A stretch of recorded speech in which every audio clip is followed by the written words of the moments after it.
Hello, mortals, and welcome to episode 6. We're at episode 6 now, right? Of Six. Sounds right. It's been a while. We're back. We've had such a break, and now we're back. We're very excited about it. I, of course, am your myth keeper, Riley Silverman, and we will go ahead and introduce my lovely cast to you, starting with, I'm going to go in the reverse order that I see them on my screen. I'm going to start with Jordan. Jordan, why don't you say hello to the nice people? Hi, everybody. My name is Jordan Pridgeon, and I am playing Lysandros, who is he's a rogue and a trickster and a gambler and a follower of Phoenix, which has become increasingly more relevant in his life very recently. Mm-hmm. Like very relevant. Yeah. Yep. Mm-hmm. And everyone's and like, very apparently. recently. Yeah. All right, and then Ashley, why don't you say hello? Oh, hello. My name's Ashlyn, and I play a fighter named Callista, who follows, quote, in quotations, who serves a god by the name of Erebos, who's not a fan of Phoenix, I might point out. Just saying. Nah. Yeah, that makes sense. just a little bit. They've got like a Tom and Jerry type relationship, I like to imagine. Yeah. Is always like trying to get Phoenix, and Phoenix is setting up funny traps and stuff. I was thinking of like Itchy and Scratchy, but instead of they fight and they fought and hit, it's like they bite and trick, they die and trick, they die and trick. All right, sorry. All right, Danielle, say hello. Hi, I play a character named Dee. I am a bard. I follow Perforos, and if a thing that you love happens Sunday, and you have your whole chair, but you only need the edge, then you might like Dee a whole bunch. Dee is, as a bard, also kind of an actory, fightery bard, but professionally. She loses for money. All right, and last but not least, say hello to Ruben. I didn't realize that Dee was a jobber until this moment, but a little bit. Hi, everybody. I'm the Internet's Mox Ruby, and I'm playing Claw, who is a centaur druid. Now, the relationships between our party here and their gods are mostly fraught. Mine, not so much. I love Nylea, the god of the hunt, and she's never done anything wrong in her entire existence. And I will follow her arrow to the ends of the earth, and the only reason we're all alive is because of her grace and beauty. You sound like a kid who is like trying to get a wish from Nylea. Like Nylea is the greatest of all time, and she's just, I will never do the bad things ever again. I don't know. I think y'all have. I think the only one who has a real fraught relationship with their god at this point in time is Callista. I think. Sure. It's fun to have y'all have very different relationships. I think there's a spectrum here. We have Dee, who was kind of chosen by her god, Callista, who's reluctantly with her god, Lysandros, who thinks he has a god. He's like, yeah, whatever. Right. Like, God's the best. Like, I wear Nylea t-shirts to the Nylea concert. Yes, you do. Whereas Callista's more like an employee. Right. Yes. Yeah. A conscript, you might say. She's been It doesn't get paid. Doesn't get paid, yeah. Been drafted into the service of This job sucks. And we are back after a 2-week break, so we thank you all for rejoining us. For those of you who have maybe joined us today for the Saving Throw Show marathon, I don't think. What's that? Did Ashlyn introduce herself already? Did I miss? Yes. Yeah. I went right after you. Yes. Great. Yeah. We're good. Now I feel like we're in like the Matrix. No, go on. I messed up. Sorry. No, it's fine. Nothing is wrong. On New Year's Eve, we had a person who had a good time on New Year's Eve, and we had counted down till midnight, and then that was on East Coast time, and I was joining friends who were on the East Coast party. Okay. And then at about 12:28, he goes, "Wait, you guys! I know we didn't mark the occasion, but it actually is the new year now." And we all stopped. We were like, "Tom, we did mark it. We counted down," and like the look in his face, like we counted down. It was wonderful. Yeah. Anyway, we have a game to play. Sorry, but that was a delightful story you reminded me of.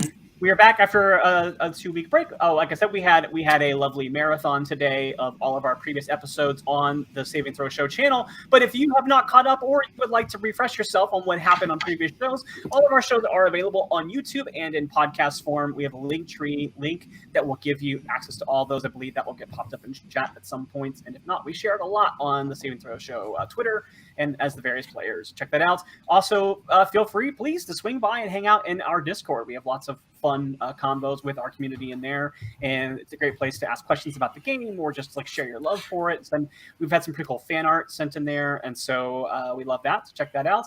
And we of course want to thank our lovely sponsors for this whole campaign so far: Hero Forge, the makers of delectable candy. No, makers of fantastic minis. Right now, you can actually go ahead and get colorful. You can get color printed minis. You can design your character, you can paint them how you want, and then you can get them sent to you already colored, and it's very, very lovely. We changed our video thing this week, so I don't have the setup to show you the minis that I have created so far, but I've gone in and I've played around and made minis of all of our Broken Pack characters and a couple of last couple weeks. What's that? Cool. Does Okay, Dom cool. sound like a nightmare to everybody else? Yeah, Dom Yes. sounds like a Our nightmare to me. producer. Yeah, Cool. Skeletor just leaned in to let us know that we can do some stuff. So Yeah. let me get that pulled up in Roll20. But yeah, we did some really cool. I think they're still on there. Let me see. I wasn't planning on using Roll20 tonight, so I didn't have it loaded. It's okay. But now I'm already in it. So now let me just drop that. Cool. So yeah, if we do it now, Don, if you pull up Roll20, you can actually see the mini that I think that you made of Lysandros. Super cool. And then we also have this mini that Ruben made of Claw. Yeah. Oh, I forgot to make mine. Okay, it's okay. It's okay. It's a fun Sometimes time. I'll And come back next week. yeah. But if I was like, some people care and some people don't. I just wanted to make the top knot canon for my character. So It's very fair. And then Some people also, care, some people don't. And some people, Dom does it for them, and then they don't have to care. yeah. And then we were talking about the community, the Discord, all those lovely things. The show's also made possible, of course, by the lovely and generous donations and tips of viewers like yourself. And in fact, we have a couple of toasts to start the show off tonight with, so we'll get to those in just a moment. But we also have several subscriber unlocks to get through, so let's go ahead and start those up. First of all, the players do start with 4 unlocks to begin with, because as we might recall, SF Giants 49er gave 4 to the table at the very end of the session, and I let it carry over to this time. So that begins. So we begin with 4 to you for that. Let me mark that off. And then I, as the DM, was given 2 by Funageddon. And then we have 1 more to me. Let's just go ahead and let me just do the math of who all gets what, and then we will divide. I'll tell you who gave it to us.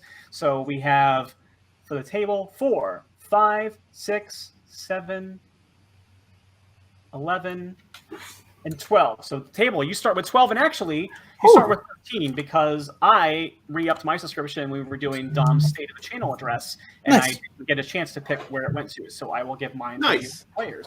And then I, as a DM, have 2, 3, 4, 6, 7, 9. I have 9 rerolls tonight. That'll be fun. I might use those sometime. Wow. Oh, no.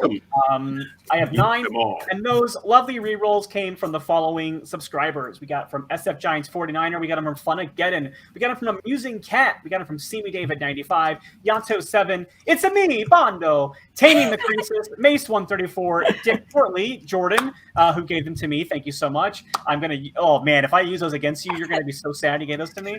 And I'll assume any ones that worked against me was my fault. Yeah, Right. and then the Jersey Driver gave us the last one of those, and of course I am Riley Jest, our Twitter thing. And now we shall begin the show with a set of toasts from our good friends. First, we have our toast from our friend Jake, aka Wherewithal. Yes. A new year and new trials await. May our heroes be fated for victory. Happy for the fun to come. And then we also have another toast from our friend Vampire54, who says, Phoenix knows Lysandros is a rambling satyr, just trying to live by the thrill of a dice the best he can. And I realized to the tune of Rambling Man, but I did not catch that until just now, and so it did not happen. oh well. We can imagine. Yeah, sometimes life gives you song lyrics and you don't drink them. All right. So, where we left off, I don't have a clever character to do it in character at this time, but No worries. The party first met in Neo-Lanton, and by the strange twists of fate were brought together and compelled through various means, some through their gods, some through debt, some just because of a mob boss made it real scary if they didn't. They were compelled to head north to the major city of Meletis, where once they arrived, they found themselves suddenly interrupted, we'll say, entering the city by the arrival of a returned who was twice dead, and a quick battle against some of his pursuers that ensued, that resulted in them finding a mysterious mask inscribed with an undecipherable codex of some sort.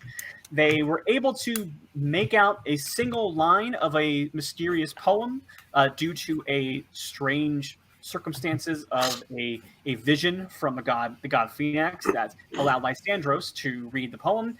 They then took the mask to the local seer by the name of Kia, who instructed them to seek out a lost ruin known as the Court of Orestes to uncover the plot of Phoenix, having identified the mask as having belonged to a dead follower of Phoenix who had died a very long time ago, and she was very surprised to see him return.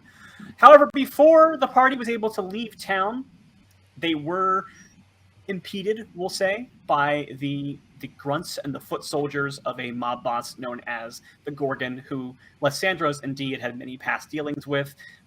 The Gorgon felt that Lysandros and Dee had cheated her in some way, and in order to make up for this slight against her and her organization, she, of course, just decided to solve things in the most humane and kind and way possible, in that she made them fight to the death in a pit in her chamber. They were meant to fight a team of champion Minotaurs, only to find out the Minotaurs themselves were compelled in similar circumstances to fight, and then the fight ended and they got the heck out of there. Only before encountering a Leonin who seemed to know something mysterious about Callista's past. Now the party finds themselves having fled the city, having hunkered down for the night. I believe you all camped this time around, right? You didn't stay at an inn or anything like that. I think Correct. We wanted to get the heck out of Dodge, lest we, run into more trouble. Jeepers. I guess it's Christmas Day. I guess it's Christmas. Yeah. So I would find using my tracking skills and my ability to live outside, I'd find a nice, probably either cave or overhang, or at least a glade where, like on top of a hill, so that we got some vision and some protection, and then we'd bed down there. All right. By the way, we unlocked rerolls for the table, so we now have 17 rerolls for you as the players. Oh my gosh! Ooh. Okay. Yeah. Thank you, chat, for unlocking. Yeah. That. So yeah, you bedded down for the night, and we believe the first watch was Lysandros, and everybody was going to bed. Lysandros suddenly felt a strange sensation as the color in the sky around him all turned to gray and monotone, and suddenly before him, for the very first time in his life, he was face to face not with a emissary or a riddle or any sort of implication of his god. I'm thinking the word I'm looking for is escaping me, but what you are now face to face for the very first time with your actual god of Phoenix. He is a massive figure. The sparkling stars of the Nyxborn sky appear within a cloak draped over his body. A massive gold and shimmery mask flames out from the sides of his face. His cloak billows in the air, and he looks at you and he says, "Lysandros, I think it's time that we had a chat." Lord Phoenix! And Lysandros kind of gets down into a bit of like a bow. I really hope that I didn't give you the impression that I asked for anything specific or like made some sort of like direct prayer, because I know how sometimes when people get too ASCII, you do like things like melt their hands or wow. It is such an honor to see you here talking to. Hello. Hi. Are you quite done with whatever this is? This thing. I can't promise I won't go back into it at some point, but for the moment, yes. Yeah, it is a bit of a habit of yours, I find. Can I ask you a question? Why didn't you respond? I sent you a message. You seem to not care. I don't make the skies go dark and colorless for just anybody. Let me just say, in my defense, I am not all that well versed in the ways to directly respond to gods. And in fact, most of the time, when figures of authority try to contact me, my instinct is to run because it doesn't tend to go well. So, yes, I've noticed that you do tend to run from responsibility. This seemed to be a defining trait of yours, and yet here you are with friends. Yeah, well, I mean, they're temporary, probably, like everyone else. Oh, I'm so glad to hear you say that. I was so worried you had caught feelings of some sort, and I would hate that for my plans. You see, I believe you are carrying with them something that might belong to me. I can't say I for sure know what it is you're talking about. Lysandros. Okay, I have inklings. What do you think it is? I know what it is, but let me just see if you know what it is. It could be the mask. Oh, good, you do catch it. Good. I was really worried I was gonna have to explain a lot more to you, and that would have been so boring. So here's the thing. Y'all are coming to my court, the court of Orestes of my followers, and I just would really like it if you could just make sure you bring that mask to me and don't let anyone else in your party do anything with it, like for, let's say, another god, like Erebos. What a bored I have to agree with you on that one. Not. I know, right? He just goes on and on about this is the place of the universe. It's just I don't care, you know. Well, I can't confirm his droning, but it matches my mental picture of the man. Well, maybe you should just take my word for. I mean, maybe you shouldn't because of literally my entire thing. But still, trust me, it's there. It's a thing. It's a thing. And he's always talking to people through dead things. It's annoying. Anyway. Yes, sorry. So many tracks of mind. I have a lot of threads going on. So yeah, I know like people might trust you, which is silly. I know, I wouldn't either. But just maybe consider at some point just getting that mask from them and making sure that I get it. If you could just be a dear and do that for me. Yes, it shouldn't be a problem. I mean, I barely know any of these people, really, so what is there to lose? It's a good way to think of it. All right, well, I do have stuff to get to, so I'm going to let you go, but I'm really glad. I'm so glad. I've been looking forward to talking to you for, like, so long, and so it's great to actually get to do it. I love being in Lysandro's business, and you just have yourself a great night, all right? Hey, thanks for... I'm already done, and then he disappears. Like, Wow! Yeah. What a butthole! I love that guy. Long hard about what Phoenix is going to sound like, and it's Amazing. when you're given a book full of gods, and you're like, oh, how are all these gods going to sound? And I was like, I want Phoenix to be intolerable. All right, and so yeah, that is your watch. Nothing really goes unusual beyond that. I think that is really your the big significant thing. I think the rest of you all get your turns at the watch, and nothing super uneventful happens, except Claw.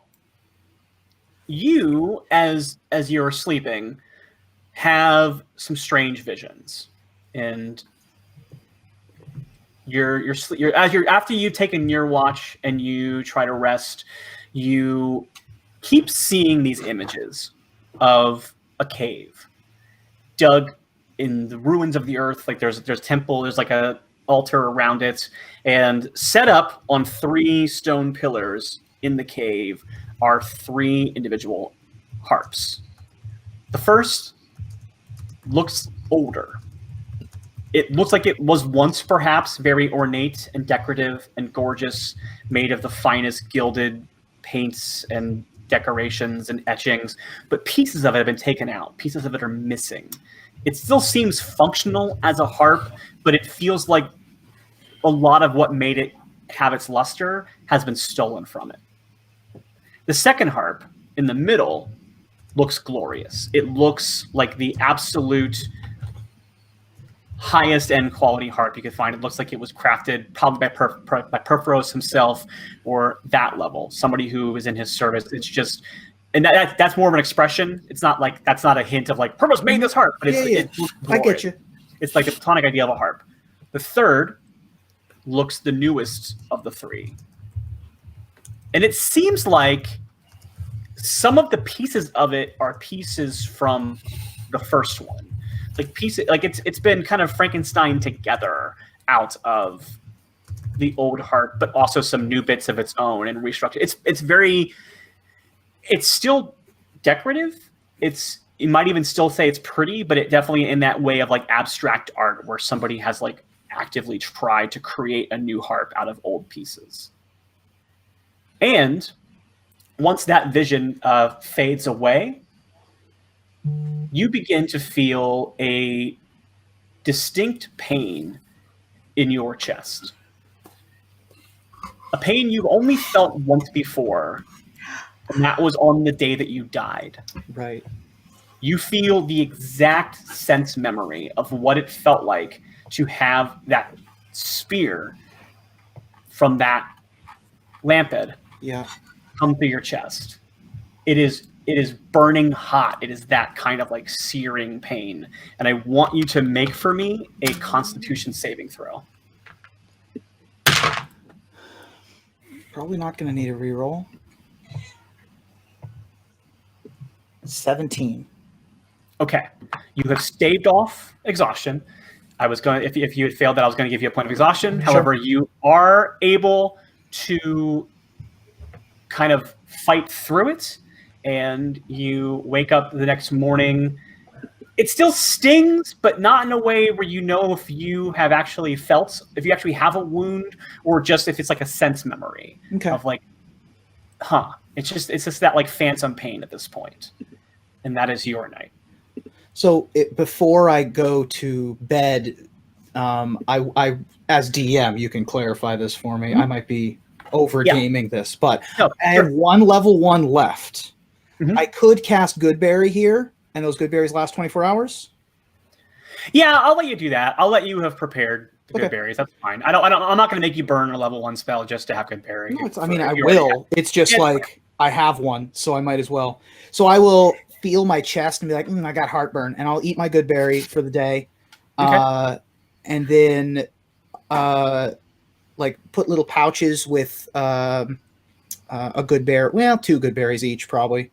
Maybe 3. They need healing a lot. So I'll put 3 good berries in 3 little pouches and place them next to my compatriots while they're sleeping. And then I will... Like stockings. Like little stockings.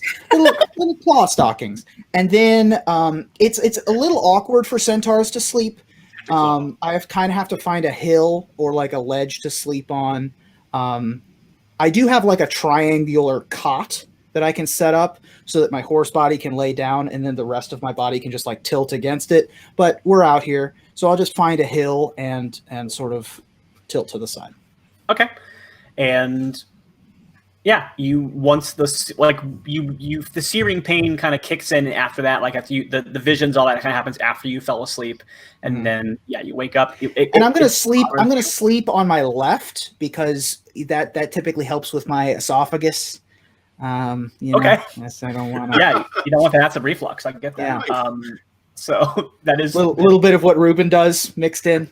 fair enough. Yeah. Do you have sort of like I've fantasy yeah. you have a CPAP machine of some Yeah, sort? I've got fantasy Tums is what I've got. Yeah. Okay. Cool. This is bringing into my mind the question of like, are there redundant digestive organs in a centaur? Yeah. Oh, dude, listen. Centaur physiology is we could be here all episode talking Because about I mean, your stomach is where the neck normally is. where's on a a horse. centaur's heart? How many rib cages do I have? What kind of food do I eat? Like, what kind of teeth do I have? Like, Yeah, it's a nightmare. It is an absolute logistical nightmare trying to figure out what a centaur is.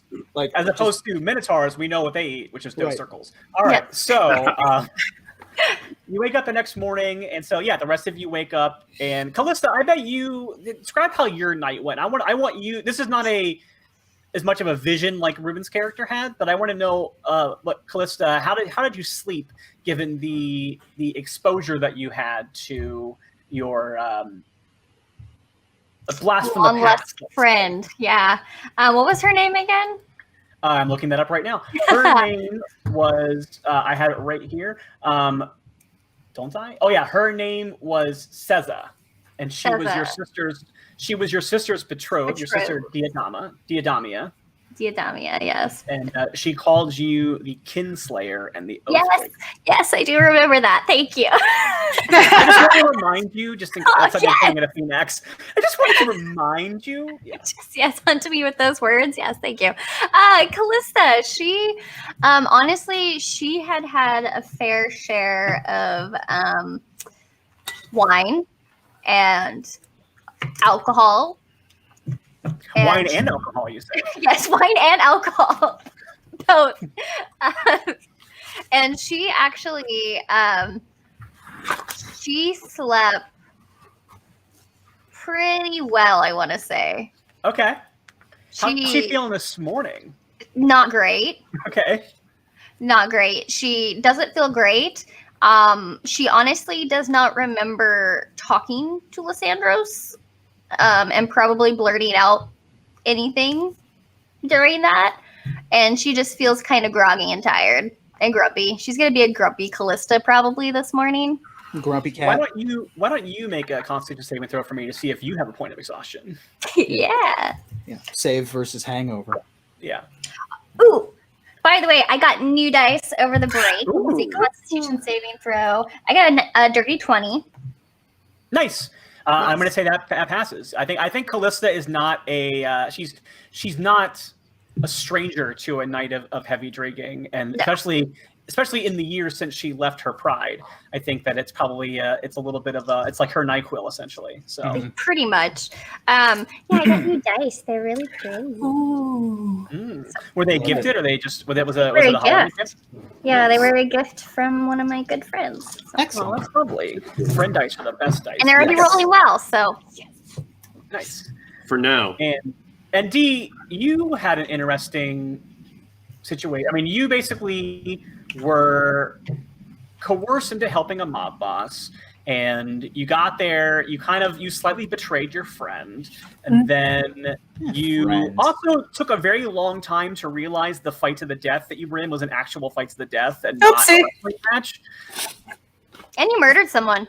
Yeah, you didn't murder the guy. Yeah, you murdered him good. And then you realize that the two very well-known minotaurs that you were fighting were actually being compelled to do so through some sort of magical means. You stopped that from happening, and you kind of had a moment of a sense of belonging with this group, which was very interesting. So how did Dee sleep? What's Dee feeling like this morning, and what was her night like?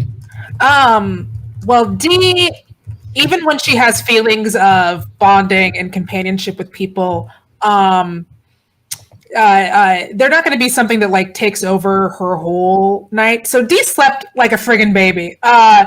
Dee gathered around her all of the soft things that she could find. Probably things other people could have used, if we're being very honest.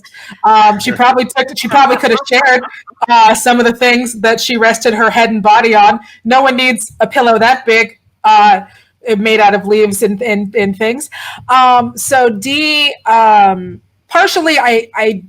because she is kind of feeling bonded and maybe a little close to the group, she was able to sleep. But also, D is incredibly selfish, and she's very,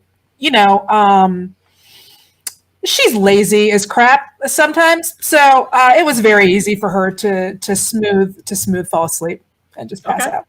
All right, fair enough. I love that about her. So then this morning, I think she's probably fine. I think she wakes up. It's up to you if she partakes in the good berries or not. I think that it's going to be your sustenance for the day. So yeah, I'll get down on some good berries. If we've got more, I'll take them. If anyone's not using their good berries, No, Lysandros, as soon as he wakes up, is like, "Oh yeah, I need these." Oh, just downs all 3 good berries. All 3? All right. Yeah, sure.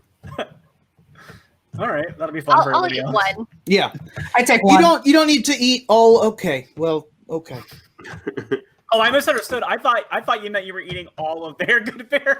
Right. No, I thought we said 3 good berries. You're right. Yeah. No, I misunderstood. Right. Because there's 3 of you, and there's Right. Never mind.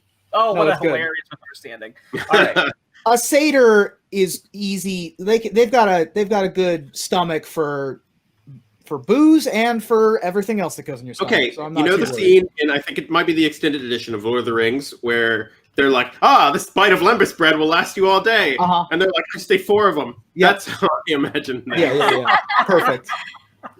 Yeah, that seems about right. That seems very on brand. All right, so you are all kind of packing up your camp, and you're probably putting your gear away, all those kind of things. And the interesting thing about the plane of Theros is that maps are more like suggestions. Right. And often where you think you're heading is not where you end up going. And you have been traveling for the evening. You traveled as far as you could. Once you felt that you were safely outside of the town of Melitus, you took a camp. But now that you're unpacking your camp, now that you're packing up again, and the sun has risen, the landscape seems a little different. The landscape does not seem to be a Meletian countryside. It seems more like, well, Claw, it seems a lot like the area of the world you grew up in. The fairies lands of the Centaur, the open plains, the wilderness. Should we have gotten and Claw would think that this is too quick of a time to have gotten to the fairies band? I think both things. I think that it seems unusually quick for you. I think that you probably would assume that would be 3 days travel of its own, because it's closer to Akros than it is to Melitus. But it also doesn't really feel like the direction you were heading either. Oh, right, because we were headed, what would that be, west? We were headed You were heading northwest. a little bit northwest. It's a little nebulous, but yeah, because it's very basically it was a 3-day travel plan. But you were definitely not heading to the Ferris lands, and so now that you were there, it feels very strange that that we're here. Yeah, I will tell that to the group and say we've gotten to the expansive lands that I've grown up in, and that Callista's very familiar with as well. The grassland savanna between Akros and Setessa, which first is not where we were going, and second, we are making very good time getting to where we're not going. So that is confusing. We now need to, I think, just head due west. I think. Yeah, I think you vaguely want to head west. I think that you definitely. I would say it's definitely not at the ocean, and it's not up near in like Scophos. So yeah, where Kia had told you to go, I think that you had probably been heading more towards, if you're looking at the map of Theros, I think you had been heading more towards like Listus, and between Krymnos and Listus, and maybe towards Setessa, right? Or up to the I can't pronounce this right, the Catoshian Mountains. I think you were heading up that way, maybe towards Skolavale, which I don't know if that's something that Lysandros was as aware of. But yeah, heading that direction, and instead you kind of went north, and you passed the Laguna Band area completely, and now you are somewhere in the fairies lands. Yeah. Yeah. Well, we're still not very close to the Skull of Vale. No. If you have a map, I mean, I can hold up my map here. So we started. Does this help at all? Can anybody see this? Sorta. Yeah. Okay, so this is Melitus on this sort of Italy-shaped piece of land here. Let me scoot closer to my camera, see if this helps. So there's this Italy piece of land here, and Melitus is basically at like the top of the boot of the land. We were trying to go basically north, and instead we went this way. Like we are now between Akros and Setessa, halfway to the Skull of Vale for no reason. Even though I'm supposed to be like a really good tour guide. But we made really good time getting to where we're not going. Yeah. Well, I mean, since looks like we maybe we should I think we reconsider lost Lysandros. going to this place. I mean, who knows? Maybe it's more dangerous than we expected, and there's something that's pushing us from going that way. I'm just saying, for the health of the group, maybe we should reconsider. Well, I mean, we're very close-ish to Tethmos, which is the capital of Oreskos, which is your neck of the woods, Callista. If we we're probably less than a day from Tethmos, Riley. Yeah, I would say you on most days you might think that you might be a little more that's true today given the situation, but yeah. Yeah, I see. The problem is I don't know where we are. I don't know where. Well, I know where we are. I don't know how we got here or where we're headed. All I can do is point us in the right direction. It's kind of hope for the best, I think. You have a general sense that you want to head a little bit more southwest, I would say. Yeah, I would. I mean, I would like to. Yeah, we'll see how that goes. Well, I'm sorry, I meant to say northwest. Sorry, Northwest. Yeah. Oh my gosh! For Heliod's sake, how much time did we lose? Are you feeling okay? Are you going to be? I just have a headache. Do I need to restore a little bit of your? No, I'm fine. You need some food? Or like a visor to keep the sun out of your eyes? Like sometimes that helps me if I need to. No? Okay. That's fine. We'll go towards we're going to head in the right direction. If we think that we are like getting messed with by certain trickery gods, I'm not going to name names, but if we think that we are being like screwed around with, then maybe we could just like head to Tethmos. I assume. Are you on good terms with the Tethmosians? That's the Leonin capital. In case anyone is I don't know if you left or if you go back. If you have family there. I really think it would be a good idea for us to stay as far away from there as possible. Oh, great! Good. That is good information to have. Okay. From my end, last time I left there, I was being pursued as well, but there's a good chance those people don't remember anymore. You've been to Tethmos? Oh, yeah. Well, there aren't a lot of satyrs in Tethmos, so maybe we don't go that way. That's a good point. They might remember me. Yeah, let's just go towards the thing we want to go towards and hope that we end up there, because Theros is weird, man. I have no frame of reference to think otherwise, but I agree still. Like you said, we're both pretty familiar with this area. I can pay attention a little bit better, and if we both put our heads together, I'm sure we can figure this out. All right. You know, Kelly, if you're hungover, I have an old satyr hangover cure here, and I'll hand her a little, like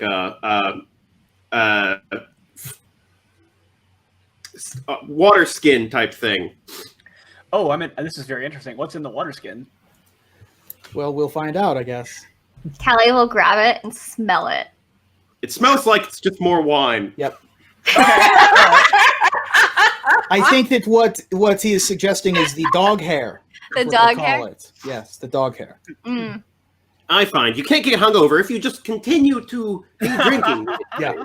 Satyrs. It's the dog hair. Didn't that get us into trouble last time? At least it is dog hair and not oil of snake. If I stopped doing something just because it got me into trouble last time, I wouldn't have anything left to do. That's a very fair point. And that's why we're almost friends. And we're moving. Thank you, Lysandros. I appreciate it, but I will have to live with my choices I made, and I will get over this in time. Well, more for me. We are very close to an unlock. All right, I am excited about Ooh. what happens. Unlocks. Yep, and so we. I will assist you, Claw, and looking for where we're going. So I guess I'll keep a closer eye on the roads. First of all, we'll stick to the roads and the deer paths and the centaur paths. No more shortcuts through the woods to grandmother's house we go. We're going to stick to the established routes. And I'll keep a closer eye on it and see if anything weird and hinky happens. Well, and Callista spent years hunting and tracking, so she's very familiar. Okay. Claw, why don't you make a survival check, and Callista can help you, so you can roll that with advantage. Sounds great. I mean, we got a million rerolls, right? I'm gonna reroll my. Now, do I reroll one of these? No, I think we decided that you reroll both because you're rolling, because otherwise it kind of messes up the advantage-disadvantage aspect of it. Well, I rolled a 10 and 11 the first time, and then I rolled a 3 and an 11 the second time. So the total with my survival is +5, so it's a 16. Okay. Yeah, with a 16, I think that you are able to make pretty good time, or at least what you would normally say is good time. Given the circumstances, you're probably feeling a little bit unsure, but that was a high enough roll that I don't think you're feeling like you're lost or anything like that. You're just kind of, you have a general idea of where you're going, and you definitely feel a little bit more like you're getting there now, so that's good. Okay, good. And yeah, so you travel for a little while, and you get to, we did get a toast, so we now I think are actually maybe have hit our unlock, which will be very fun when we get to where I want to get you guys. Yay! Thank you, unlock. Let me see. I might be wrong. Let's not get our hopes up. Oh no, we're still our hopes not got up a little bit more. You know what? I'm still yaying. That's all right. That's cool. It's cool. It's a yay for me, no matter what. I'm loving this toast, and I can't wait till we get to it. All right, this is hilarious, and I don't know who actually gave it because they're using a pseudonym, but it's actually a hilarious pseudonym. So, y'all don't get to know about it yet. All right. So, as you travel, Claw, you know this realm to be mostly the realm of centaurs, but you have occasionally run into the small little towns of human settlements, mostly somewhat nomadic, somewhat. I think actually, Callista, I think you actually remember coming to a trading bazaar that was a similar kind of thing, a setup like a very temporary little city. Mm-hmm. There's a small, nondescript little village of this type, and it would be like any other settlement in this part of the area if it weren't for the numerous animal tracks that are scattered all over the valley side. There are deer tracks, there are wolf tracks, there are even bear tracks, and though the owners have clearly gone in different directions, they all originate from the nearby. There's a little bit of a wooded area, and they all originate from there, and you kind of get the sense that this wooded area might actually be the path to where you're headed to, although I know Claw just said we're not going through any more woods, so maybe that's not your choice. But yeah, there's a bunch of animals that have escaped. That it seems like whatever animals lived inside this wooded area, they have fled for some reason. Okay. I guess we should approach the itinerant camp here. Yeah. Are there people about? There are some people, and they all kind of seem a little bit disturbed, a little bit like there's some weirdness going on. So, yeah. I'm going to let you all handle talking to people. I'm going to go look at the animals, I guess, and I'm going to start I'll look around at the tracks. If there's any animals around, I will, try to carefully approach like a boar or a deer or something if there is something on the edge of the glade. Or if there's just birds or rats or whatever, I can deal with that too. But I'm going to let the talkers, deal with the two-leggers. Okay, sounds good to me. All right. Well, I'll go walk up to the people. Anyone nearby? What does it look like? Is it a bunch of centaurs? No, they're actually mostly humans. Yeah, somewhat like people who would be traders or people who would be merchants. They might be like more of a caravan type. Oh, thing, gotcha. like full-on settlement, but they're semi-permanent. They probably established here like a seasonal thing, and then they'll probably move on when the game gets better elsewhere or that kind of thing. Or when the centaurs let them know they've outstayed their welcome, they might move on. Correct me if I'm wrong. I'm picturing Bedouin in my head. It's very Bedouin. That's actually kind of the vibe. Yeah, Nice. That's a really good way to look at it. Without Yeah. not exactly that. Bedouin? But it's that type of lifestyle. Bedouin are a semi-permanent nomadic people from the Middle East. I stayed at a Bedouin camp when I went to Israel. They set up they have gorgeous hotels and stuff sometimes, but more often than not, they have these huge tents that they set up for months at a time and then move with the seasons. Very cool. So it's very much like that. Yeah. Hello there. Oh, and there's a woman who is just loading some crates onto a cart. Hi. Hi. Real quick, sorry, jumping out of character really quick. Acreos is where we're headed, right? You're headed more northwest of that. You're kind of headed to. You're looking for a river. I don't have it off the top of my head. That there was a riverbed that there was an earthquake and it revealed something. So you're heading more northwest of that. Okay, but if I was asking for directions, my staple point was going to be towards Acreos. Right, because we can't just be well, you heard about any rivers that have had earthquakes recently? Well, we could. Yeah. You're right. Yeah. Okay. I would say you're looking for kind of northwest of Setessa, between Setessa and Tethmos is where you're trying to head. Yeah. Okay.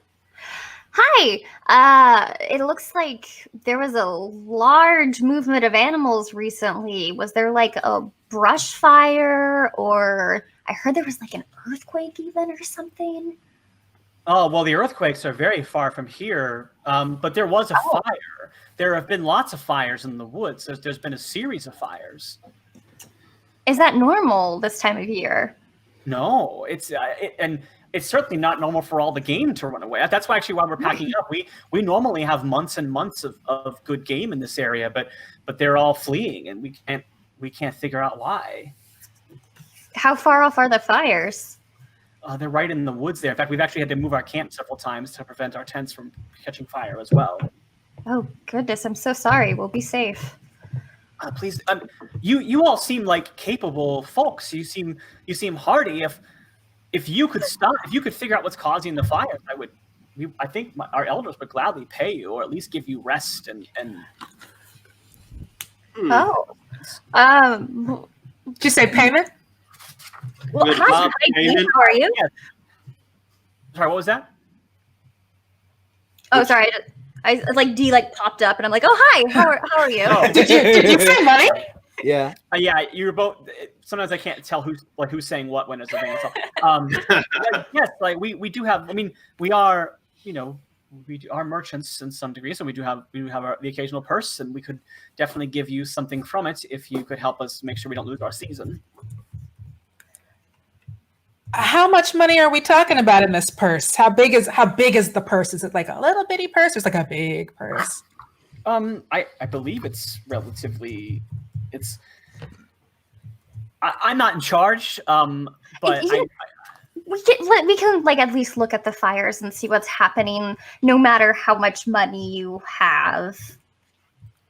Sure, yeah, we can do that. That sounds totally cool. I think we are going to. I'm sure someone will pay you. I'm not an elder. I'm just a grunt here. So, we're at least if you at least could we're looking for the direction of the earthquake. We're travelers and we're really interested in those type of things. So if you could point us in that direction as well, that'd be really cool. I believe it's northwest of here. That's all. I'm not, a tour guide or anything. You should hire a tour. It seems like you had a centaur with you. Usually they're much better tour guides than we are. You'd think that, but we were supposed to be somewhere way different from where we are now. So we have reason to believe he's a pretty terrible tour guide. Don't tell him, though. Claw is off looking for animals to talk to, so he's not hearing any of this. You were actually surprised to find almost no animals. It's a very strange. Oh, it was the Keistonos River in the in the Catatachus Mountains that I mentioned earlier, which is just north of known.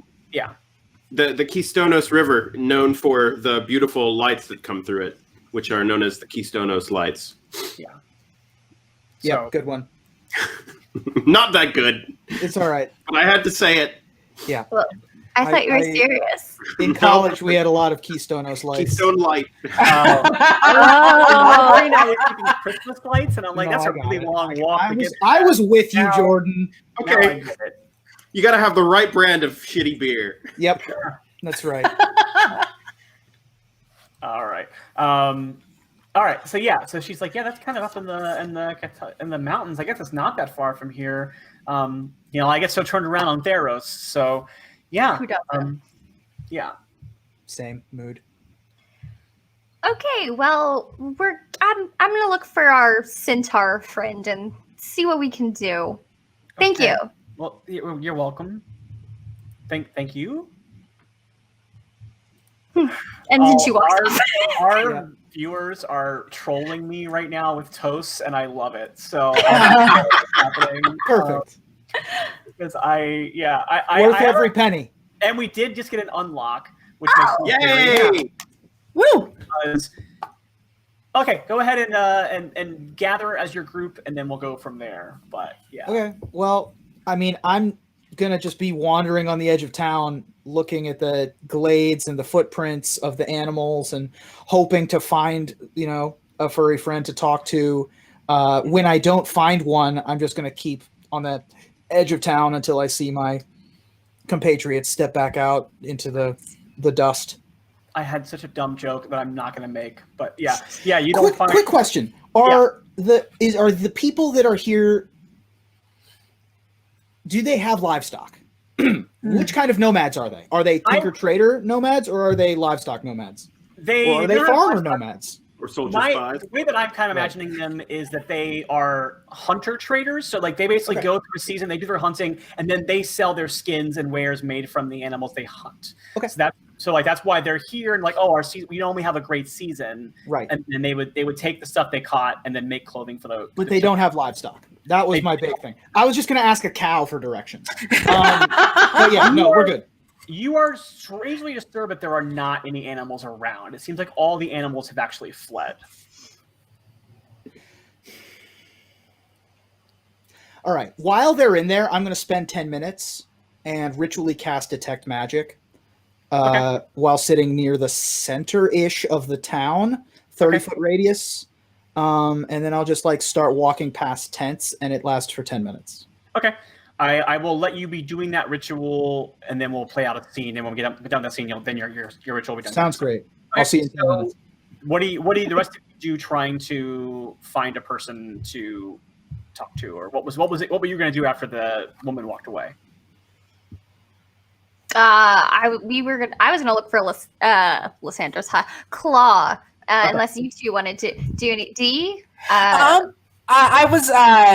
My plan was, since you were, we had decided that we were going to go be good people and go, look up this stuff, no matter knowing what kind of money or not money there was. I was going to walk over to one of the people in the village, in the town, and ask, big scary woods, huh? Anything we should know about them woods besides fires? And the person you approach is actually a centaur themselves, and they are not necessarily a member of this community. They are someone who looks like they were trading with them, and they were coming along, and they are carrying They're carrying wine. They're a wine trader. And actually, Jordan, would you go ahead and describe the character Roth that you played? Yes! Well, this one is actually a centaur. I was wondering. And he just looks super sad most of the time. He looks bored. He looks sad. And he looks like he's tired of carrying the big barrels of wine that are always on him.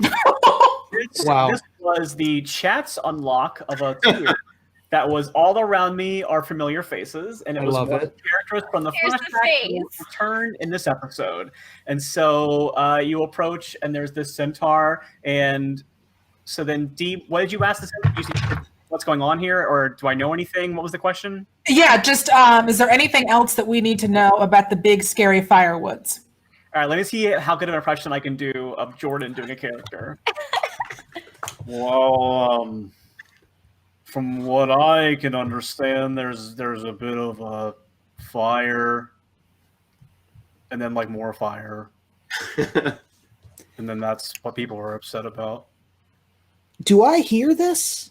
Up to you. Where are you at? You had left the town to go. I'm in the spell. middle of the town ritually casting a spell now. Okay. I wasn't sure where you were casting at, so that's good information. So it's up to you. If you think you hear it, I'll let you roleplay that you hear it. And if you don't, then it's up to you. If you're too concentrated on your spell, then that's your call. Nope, don't hear it. Okay. Yeah, I think roll for it. that there's a lot of people upset because they make their money off of food and furs, and they can't get them. So I make my money off of wine. People like wine. Okay, well that doesn't help me even a little. What did you say your name was? Oh, my name is... And actually, Callista, you recognize this centaur Yes. because he's someone you've run into before when you were hunting your very first returned. Yes, that Oh. is true. My name's Roth, and it's fine. A lot of people don't really remember me or care about me anyway, so they all get mad at me sometimes when I wasn't very helpful. No, you weren't very helpful. I remember you. Oh, hey. You remember me Yeah, you're when the I was lady who... looking? He looks like intimidated by you. And I didn't know the answer to your question that day, so I didn't know what you wanted me to do about it. Really? You didn't know there was a person hiding under the table, and she leans in closer every word she speaks. Um, Cat, why got don't your you turn. make an intimidation check for me. Cat got your tongue. Wow, I feel like if I said that to you, it would be insulting, but you saying it's kind of scary. Right. She's reclaiming it. It's fine. Yep. So back then he was watering down his wine, and I like to imagine Callie scared him straight. He was Yeah. That's a dirty 20. Okay. Yeah. He's like, oh yeah, I guess I should have told you about the hidden guy, but maybe I didn't know you were like a guard or something. So Yeah. She just stares at him and shakes her head.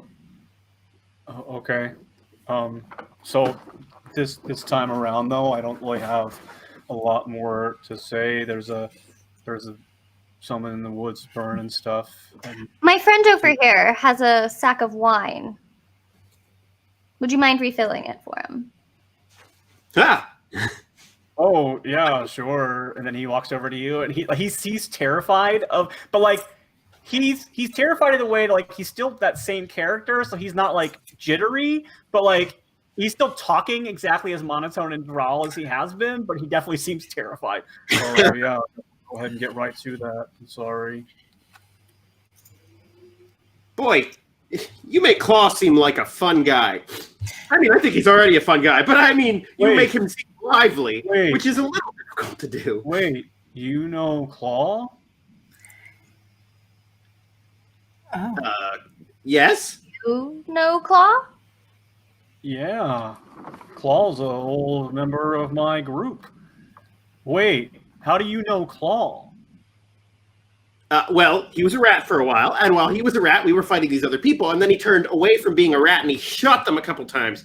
And it turned out that was very helpful for us, because we were in the middle of fighting them. So you knew him before. You knew him before he died. I'm sorry? I'm sorry? What? Well, I don't know how you know him because he died like a long time ago, like years ago. What was it 2 years ago? It was a couple years ago. Yeah, No, it was like 7 No, years ago. because it was after the scene with Callie happened after that in the flashbacks. Right. So Yeah. it was like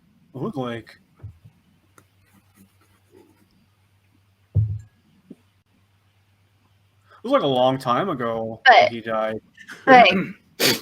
But Claw's here. Maybe lot. it's a different wall. Like, I mean, sometimes different I mean, there's a lot of centaurs, and sometimes names are common.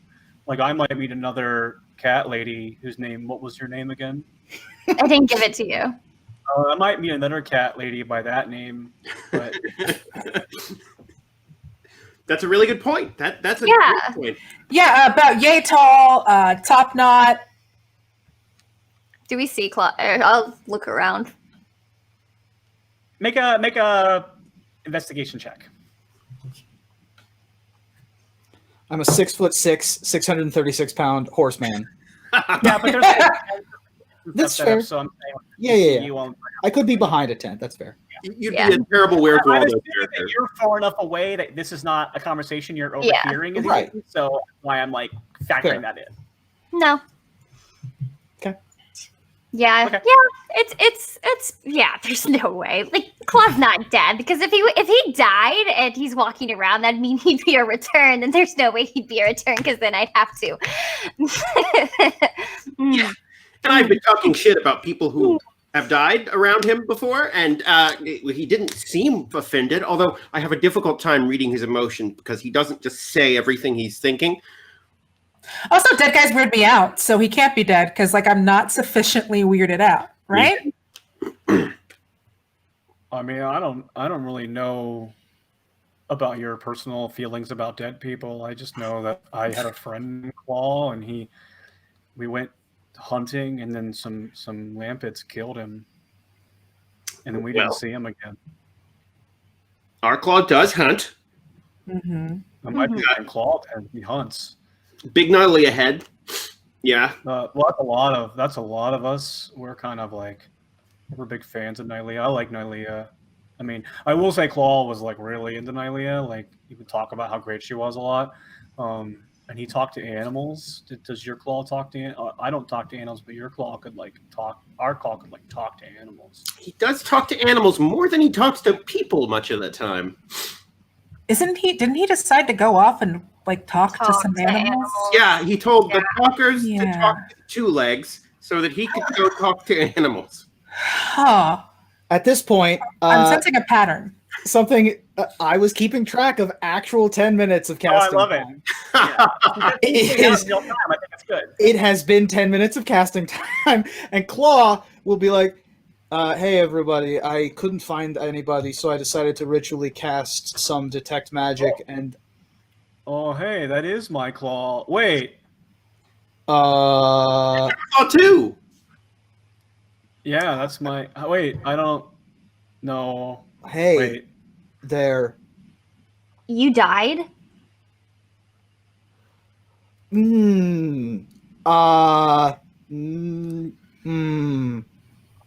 Should I go?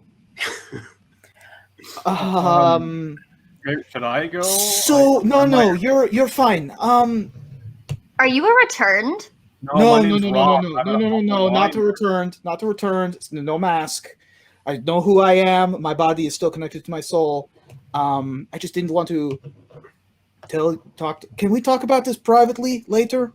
Let's just help these people with the fire, and maybe we'll talk about it on the way. Please.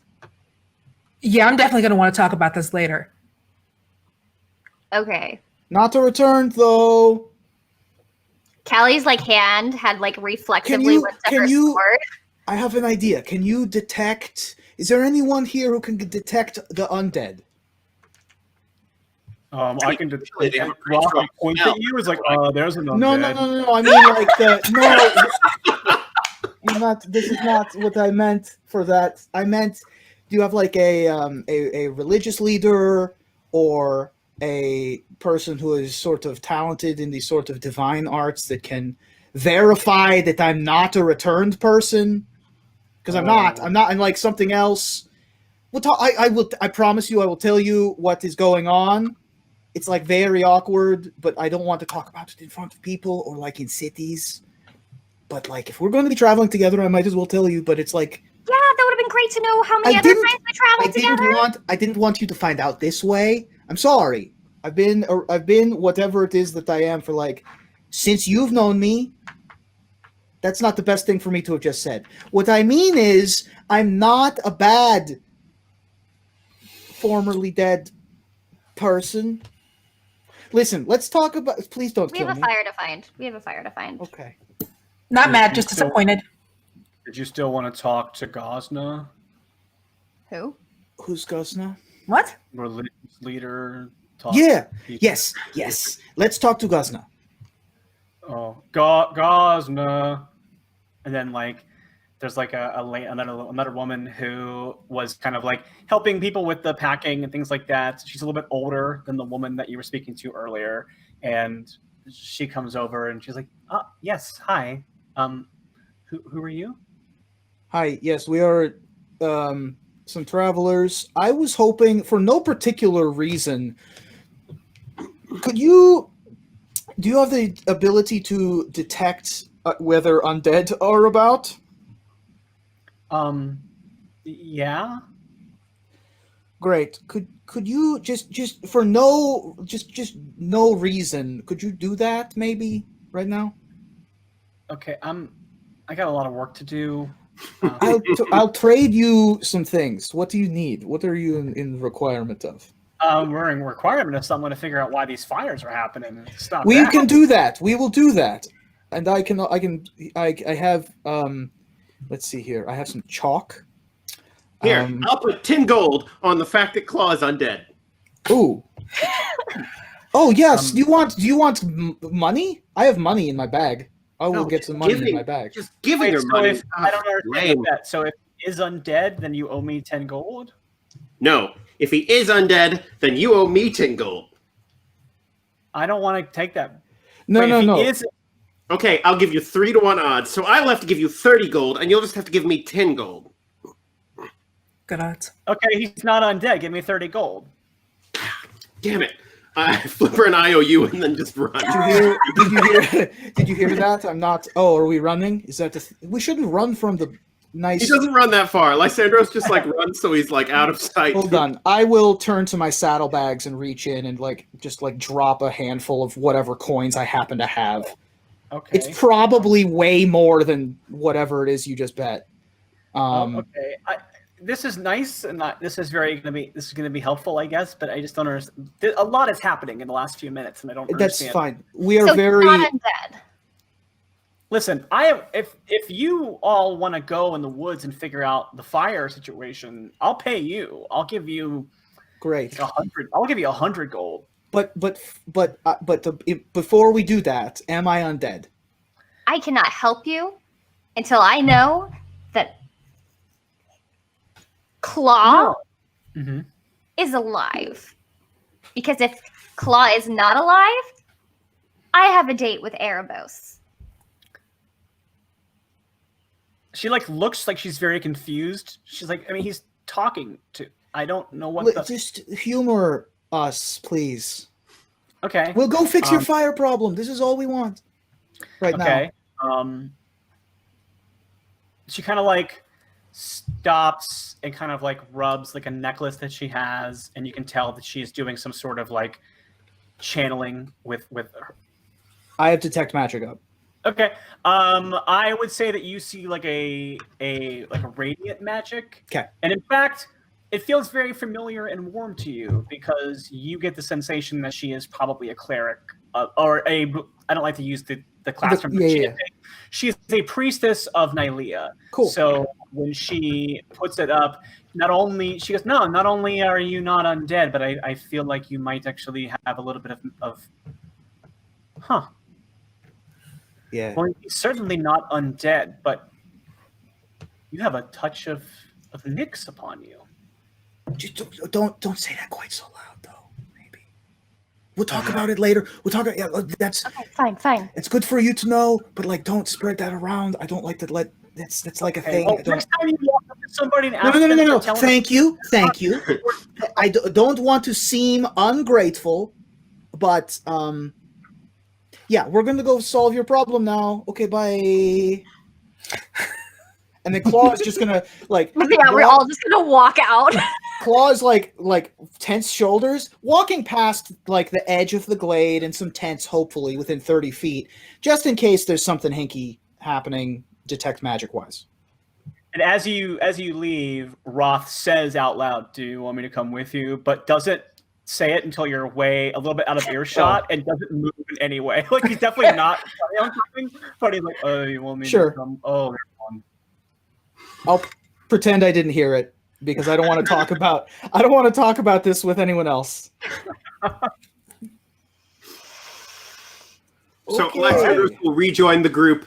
As they kind of walk away, he jumps from whatever thing he was behind and sort of walks in such a way that he keeps Claw between him and the person he just didn't pay.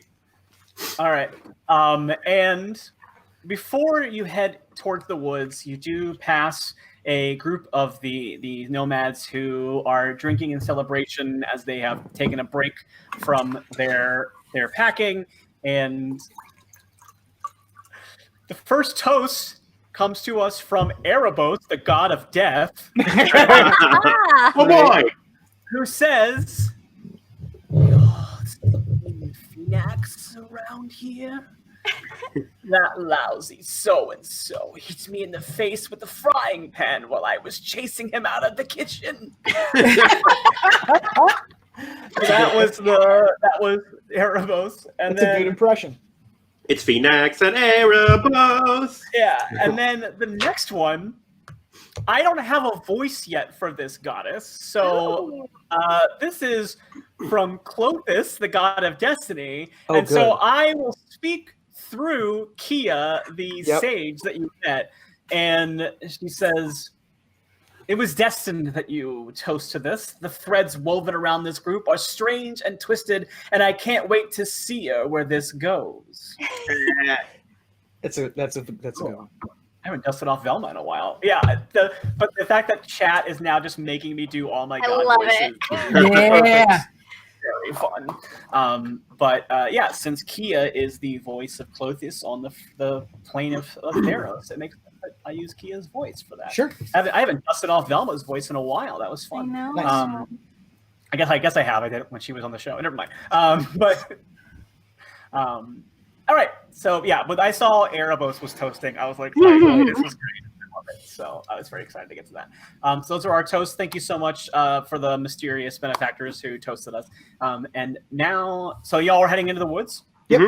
Yes. There is definitely a smell of smoke. There have been fires.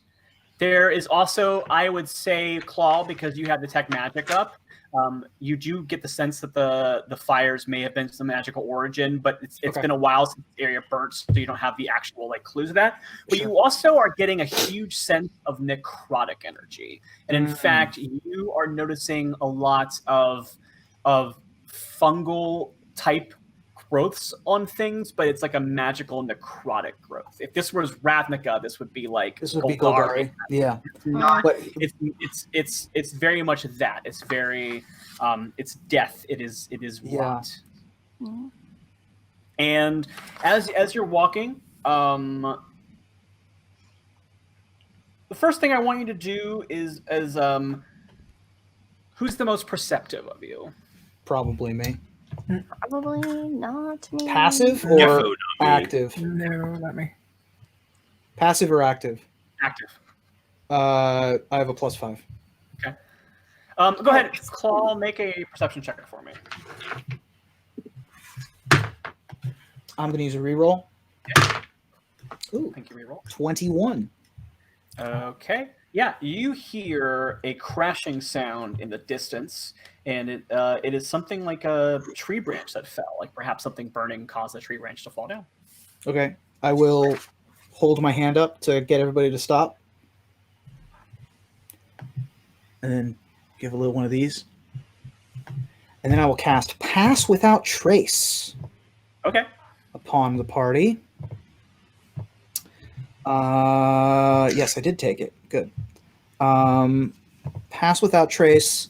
A veil of shadows and silence radiates from you, masking you and your companions from detection. This is concentration, so detect magic goes away. For the duration, each creature you choose within 30 feet of you, including you, has a plus 10 bonus to dexterity stealth checks and can't be tracked except by magical means. A creature that receives this bonus leaves behind no tracks or other traces of its passage. This is a 1 hour effect. Ooh. Okay. So I pull out ashes from a burnt leaf of mistletoe because I picked some mistletoe earlier. And we all sort of get a little bit shadowy and a little bit quiet. And so then we will proceed forward. You got the mistletoe to hang up with those Keystonus lights. That's perfect. That's right. All right. All right. Love it. So you travel through. You've already noticed this outside the forest, Claw, so I'm not going to make you roll for this. And also because your perception check was so high there. Actually, make a second perception check because you're traveling. This is about an hour into the woods. So please make another perception check. Oops. That's a high roll, 23. Great. So you don't notice any sounds that you normally would hear in a forest. You have been in forest before. There are sounds that are in a forest that you normally take for granted. Sounds of animals, bird songs, that kind of thing. You don't hear it. In fact, it is so quiet that you can hear the heartbeats of your party members. It is a pin drop level of forest sounds.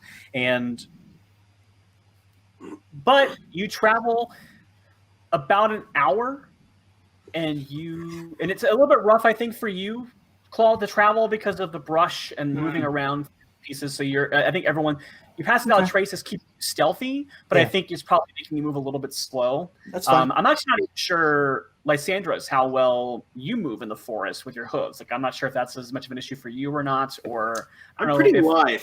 We do a lot of bounding. Yeah. Satyrs like to party in the woods, so I guess you're probably doing. We're also like Fae, basically. So yeah. So, okay. You go on for an hour like that. You go on for a second hour like that. Pass Without Trace is gone. And during this time, I will be relaying what I'm saying and thinking and sharing the information with the group about, there's no animals. This is weird. Also, do you have any questions about why I'm weird and stuff? We're here in the woods. If you all want to role play that out, you can. I don't want to step on great role play because great role play is way more fun than whatever story I have planned. So I did not. It's just true. I did not expect to out you tonight, but because of Roth, wait, Roth would know this is interesting. So this is the more fun thing. So feel free to jump into that.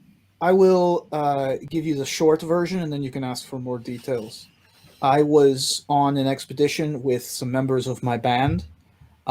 Myself and 3 others, and it was the end of my time with with that band, I suppose, because we were beset upon by lampads during a particularly ill-fated mission. Myself and Daxa and Saya passed on. I suppose Roth escaped. And before I was taken to Erebos fully, I was snatched. I was grabbed. I was redirected to the service of Nylea. I was chosen. And I was given new form, sort of Nyx-ish capabilities, which are different, and I don't like using them in public because there are people who don't, just like you don't trust returned, there are people who hunt people like me. There are people who would pay to have me in their, side the shows. It's not a thing I like to share. Turning into an animal, okay. Turning into a constellation, that scares people. So, anyway, not returned.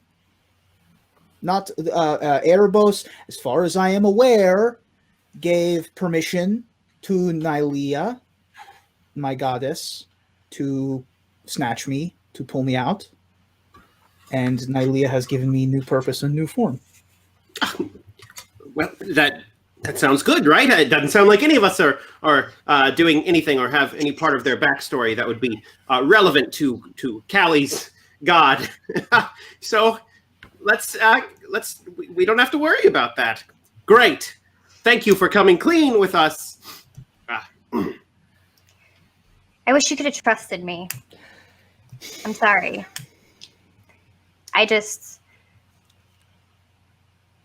Look, I get it. I'm sorry. And I think life is precious, and I think that the circle of life is valuable, and I think it is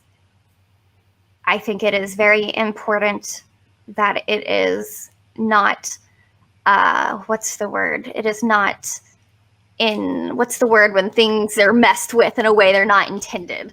Corrupted? Yes. Impinged upon? I don't know. All of these are solid. Yes. I don't think that's right. And I have a problem with things like the returned, death is part of life, and I think it should be respected. And I have great problems with it. And that's just where I stand. And so I'm sorry if you felt like you couldn't trust me with that. And that's on me. It's not that I couldn't trust you specifically. We see each other occasionally. This is the longest we've ever traveled together, though. We've been in the same space for several days. I consider you to be a friend, but I only see you, 7-8 times a year, maybe? Maybe. This is the most we've spent in our own space. And so forgive me for not trusting you, a bounty hunter for money and for God, with my deepest personal secret. Oh, by the way, we have two very loud performer types here that I also wasn't going to just say, hey, by the way, I am a star person that you might pay for on the black markets. That's like not the thing. Anyway, the point is, to be fair, Paul, no one believes me when I say things, so it probably would have been fine. You know what? That's not wrong.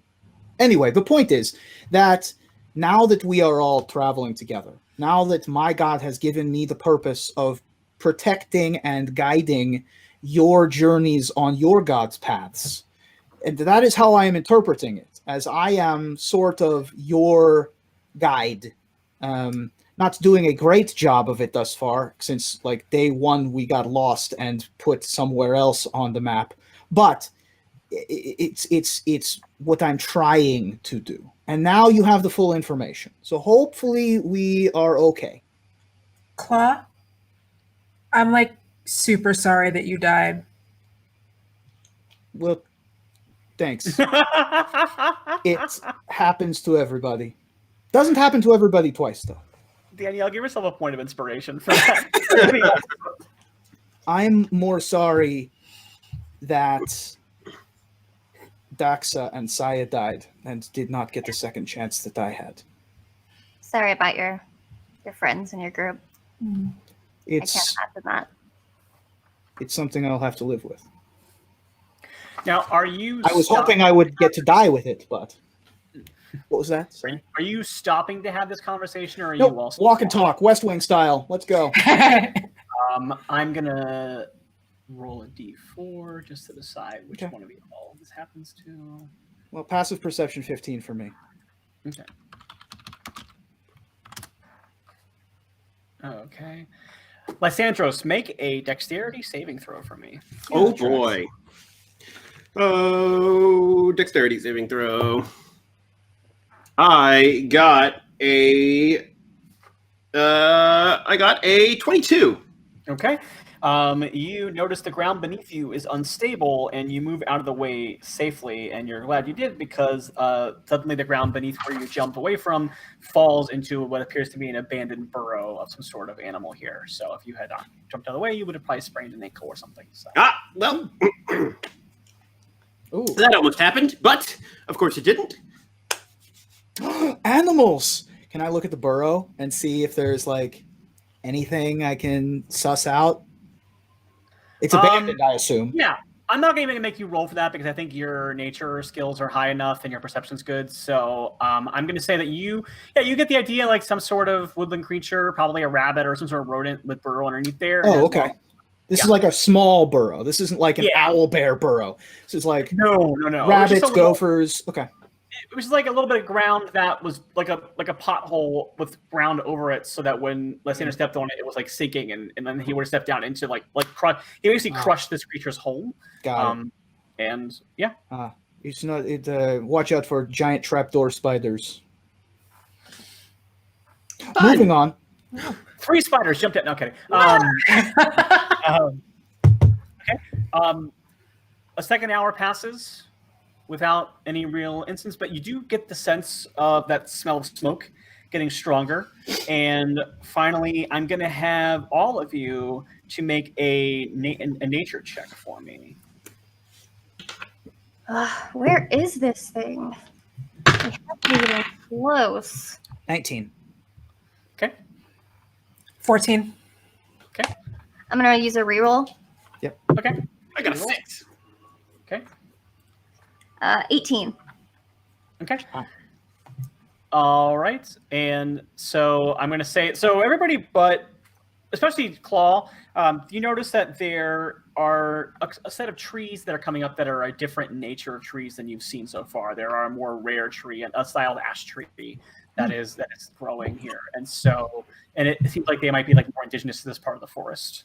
And do I see any spruce? You don't really. Okay. In that case, I won't pick any.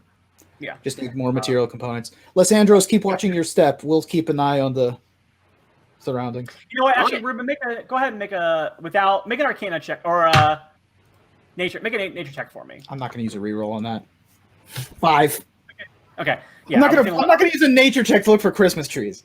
Yeah, Okay. that's fine. Yeah. We're good. Yeah. I think you know what? I feel like, hey, it's not going to mess up my game if you find a spruce tree, but I'll let you do it. Give it a chance.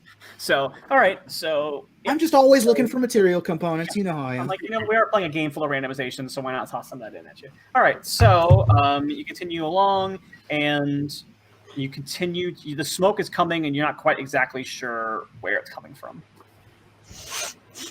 Is there wind? You know what? Make another survival check for me. Callista's going to look around while Claw's doing that and see which way the animal tracks are running from and to maybe see, like, which way the fire, like, if they're running away from something, probably going to notice that. Okay. Why don't you make a survival check for me as well? 14. Okay. So yours passed. Yours was a really low DC. Let me see what hers is going to be. You said survival? Mm-hmm. Survival. 16. Okay. Yeah. So, Claw, you are able to tell. There's kind of like you're able to ascertain by checking the wind and the smell. You can tell there's like a central, almost like thicket area where the smoke is coming from. And Callie, you also can tell that is the same direction that more and more tracks are moving away from. I would say as you were coming in, it would have been harder to tell the tracks because every animal in this woods has left, but you can definitely tell like things are heading in the opposite direction of where you are now. So no, whatever it was didn't just like run in random directions. They went in a controlled escape from this woods, and they're both coming from a direction. I would say, just for the sake of it, like it's kind of a little bit more to your northwest since you were heading northwest. You were already southeast of this when you went in. It's more of a northwest. Dungeon Master, I have a question. Yes. Does the environment of lack of animals, lack of sounds, lack of life except for rot and fungal behavior, does this remind me of the same type of situation in which I died? or is 100%. it different? It's 100%. Oh, Remind you of that situation very, very much. I am going to say that to my party. Oh, fudge! Cool. So we may have some naiads. Naiads. Lampads. We may have some. We may have some lampad activity to deal with. And Ruben, give yourself a point of inspiration because I like that you worked that out without me having to like feed it to you. That was actually really impressive. So, yeah. So, Lampads, should I be familiar with them? you might be because you deal with the undead and you're also from like a natural area. Go ahead and make. This is going to be a tougher one because they are a magical creature. So make an Arcana check for me. Yeah, these are all like fey nymphs It's a reroll. Yeah. of various types, but the lampads are of the underworld. So, like, Yeah. maybe you've seen them.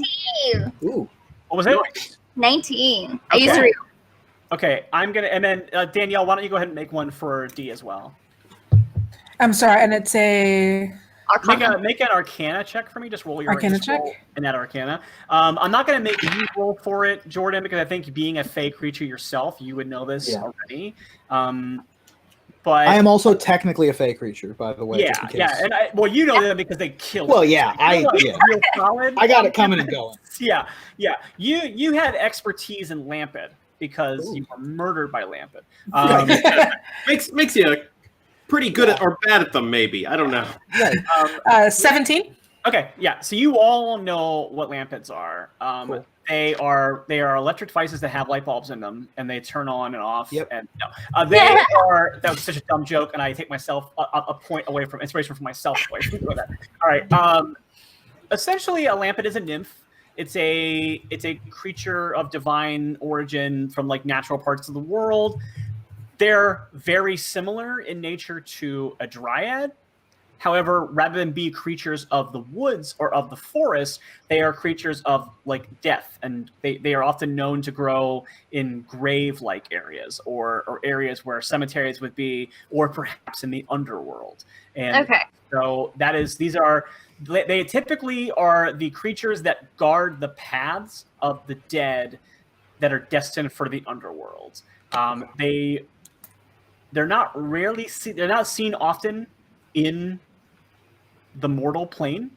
They typically help assist Atrios in guiding the dead along the Tardix River and going their way. And they actually typically, Callie, you would actually not think of them as a threat because often they are used for reclaiming the wayward souls that are lost in the world. And so the fact that they are seemingly attacking an area and they are kind of like spreading a little bit of havoc seems unusual for typical lampid activity. Not usually found in the woods. They're usually found in graveyards, crypts, and portals to the underworld. If those things are discovered.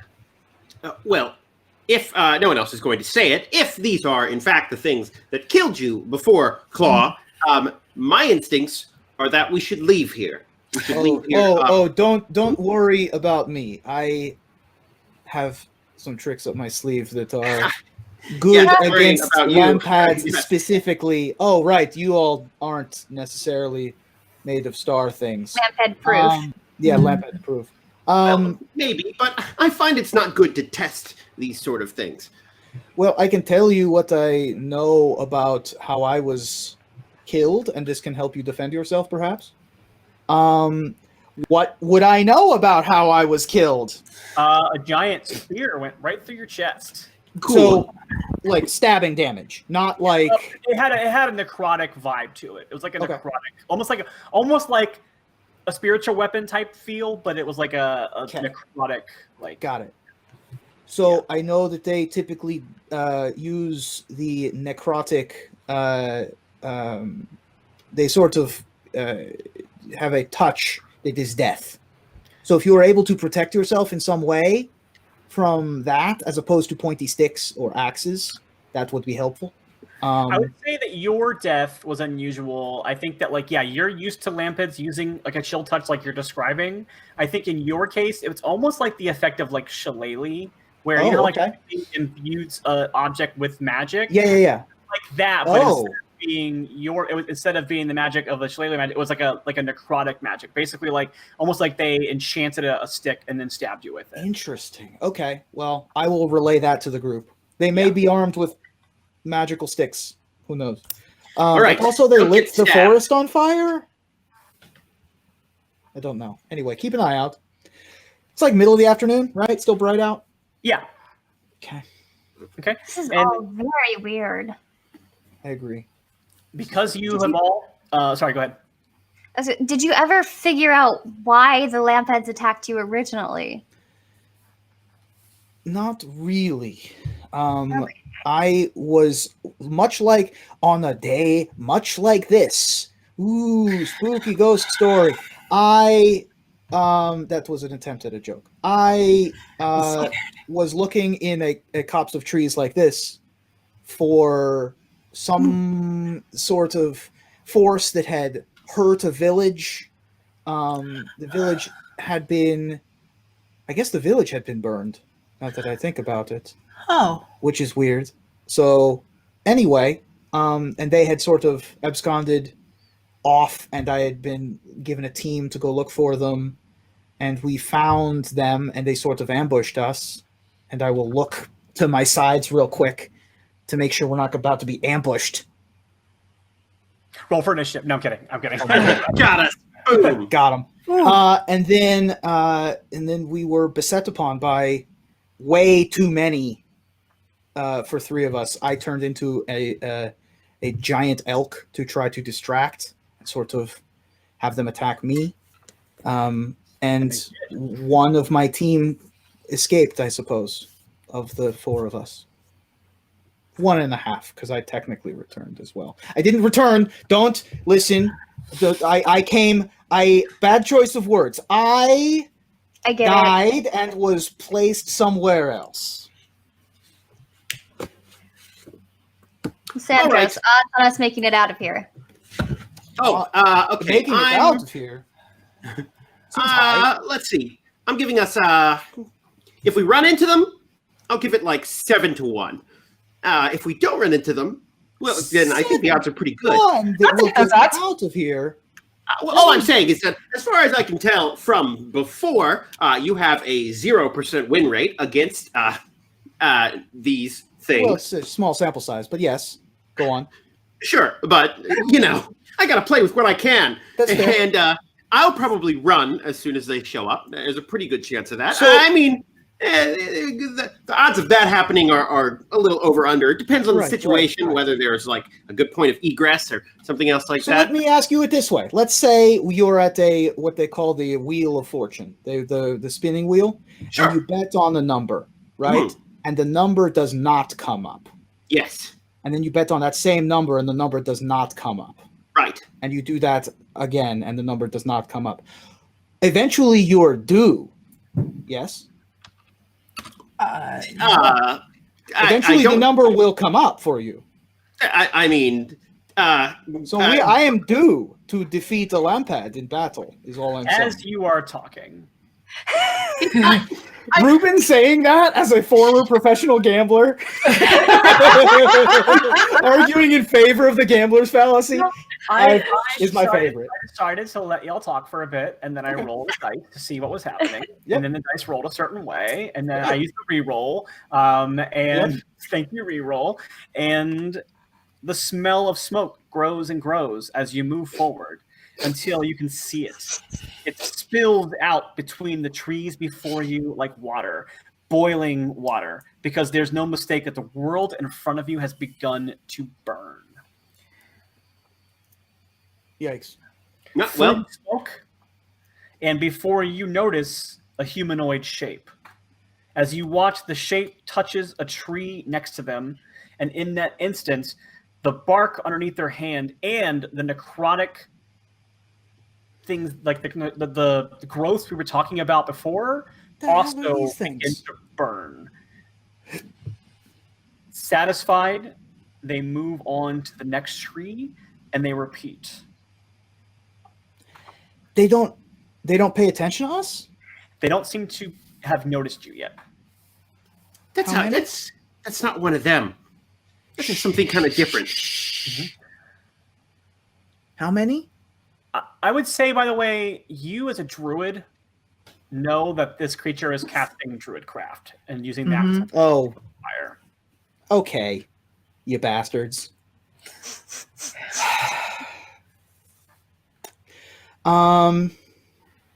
How many? So I see at least one.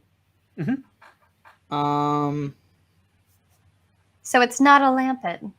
I don't know what that is. It might be a lampad. It's like a fire lampad. Well, I don't know what that is. Technically, we can go back and say we know what caused the fire. It was that thing. It's true. We could do that. How quiet are y'all being in this conversation right now? Trying to be very quiet. Anyone who's talking right now, make a stealth check for me. Uh, At disadvantage. Okay. Yep, that seems At super disadvantage, Yeah. If y'all weren't like making it very Talking. I'm gonna re-roll at Thank you, Reroll. disadvantage. Ooh, my re-roll is good. What if I already have disadvantage on stealth? I'm gonna say you can't use a reroll. I'm gonna say Ooh, that's gonna be Wow. my I got an 8. So I got a 12. 15. Okay. Well, Claw, if you were talking to yourself, you would have passed it. But since two people in your party were not, Yep. the figure suddenly turns to look at you, and because they have stopped burning for a second, the smoke clears a little bit to reveal a feminine figure. You're not sure if the bark that covers her is armor or merely her skin. Either way, it extrudes outward from her head and shoulders into spikes. Between the wooden plates on her face, her eyes glimmer like hot coals, her fingertips glow still slightly alight, and you recognize this form as being not a lamped, but a dryad. Oh, All of you with your arcane rolls earlier, I think, would know this. I think you all seem to... Actually, Callie, I got an 18. go ahead and you roll again. I think the fey creatures, and I think that... Yeah, Callie and D, roll yours again. But I got a natural 20. okay. I got an 11. Okay. You have a vague idea. You assume it's a dryad. You're not as positive. Everybody else in your party is sure this is a dryad. okay. And she stops. She looks at you. She wasn't expecting you to be here, and she's a little bit suspicious. And her eyes narrow, and she says, "Tell me why you are here." You tell us why you're here. I don't Yes. answer to you. Claw is gonna step forward, Probably a good choice. just calm everybody down, and then I'll just be quiet for 10 seconds and look at the dryad, and then in Druidic, which to me sounds like rustling leaves and wind and the crunch of twigs. We're here because we were told that something was frightening the animals and burning the forest. We searched and looked, and we found you. That is why we are here. Make Now, a persuasion check. Oh, sorry, finish your sentence and then I'll have you roll. I was going to say, and now I would like to know why you are here. Make a persuasion check with advantage because you're speaking to her in Druidic. Persuasion. Claw's not the most charismatic, but Yeah, that's why I gave you advantage because you are still using it. 16 because Okay, it's trying to a beat 17 so- minus 1. All right, you're trying to beat a 15, so you got it. Cool.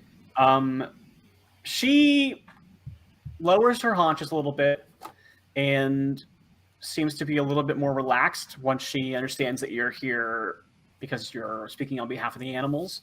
And she says, "Oh, well, I'm sorry to have been so hostile when you came in. I didn't know.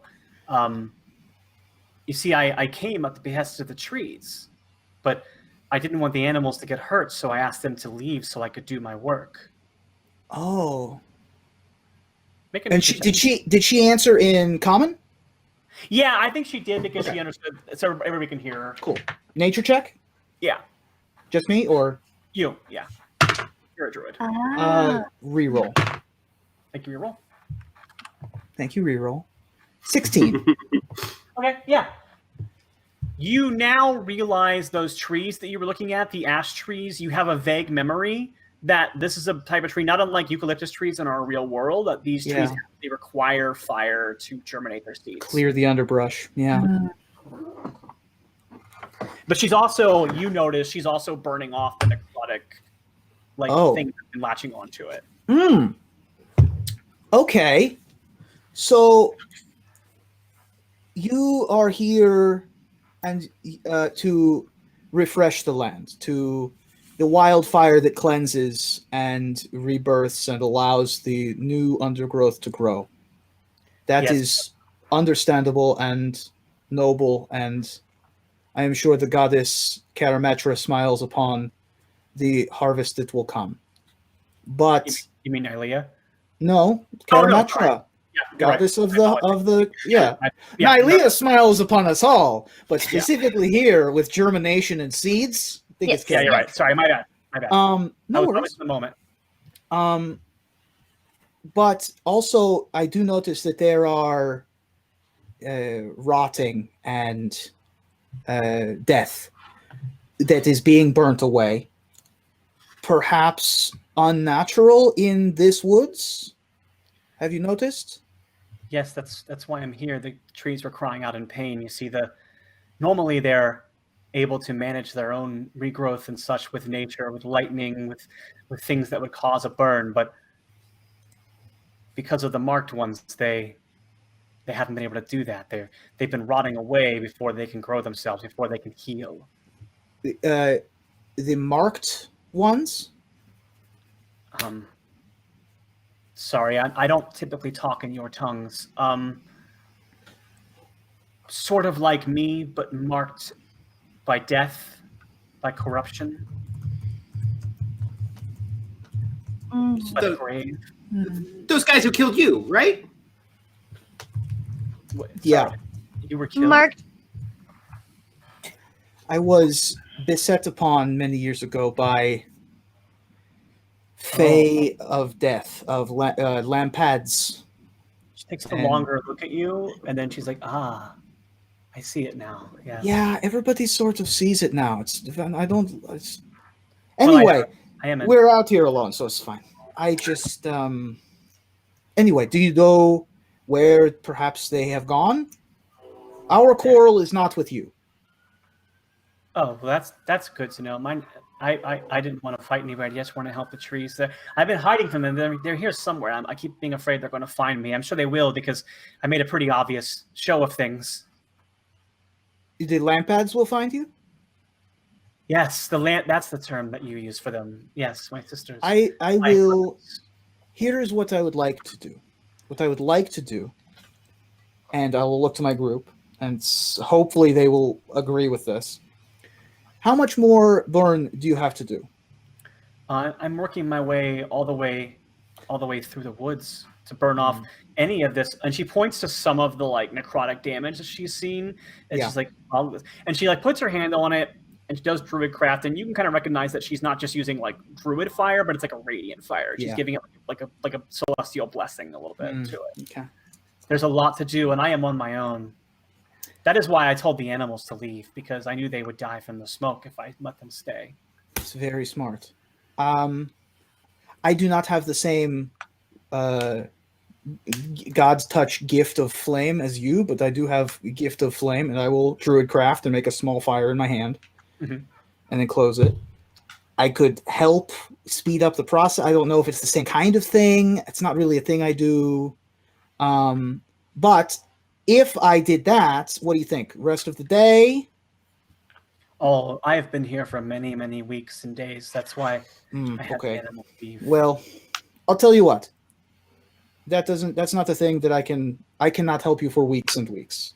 But what I can do is I can tell the people who wanted us to find you what is happening. We can do that. And when you are done, perhaps let the surrounding villages know. Can you do that, or is that not a thing?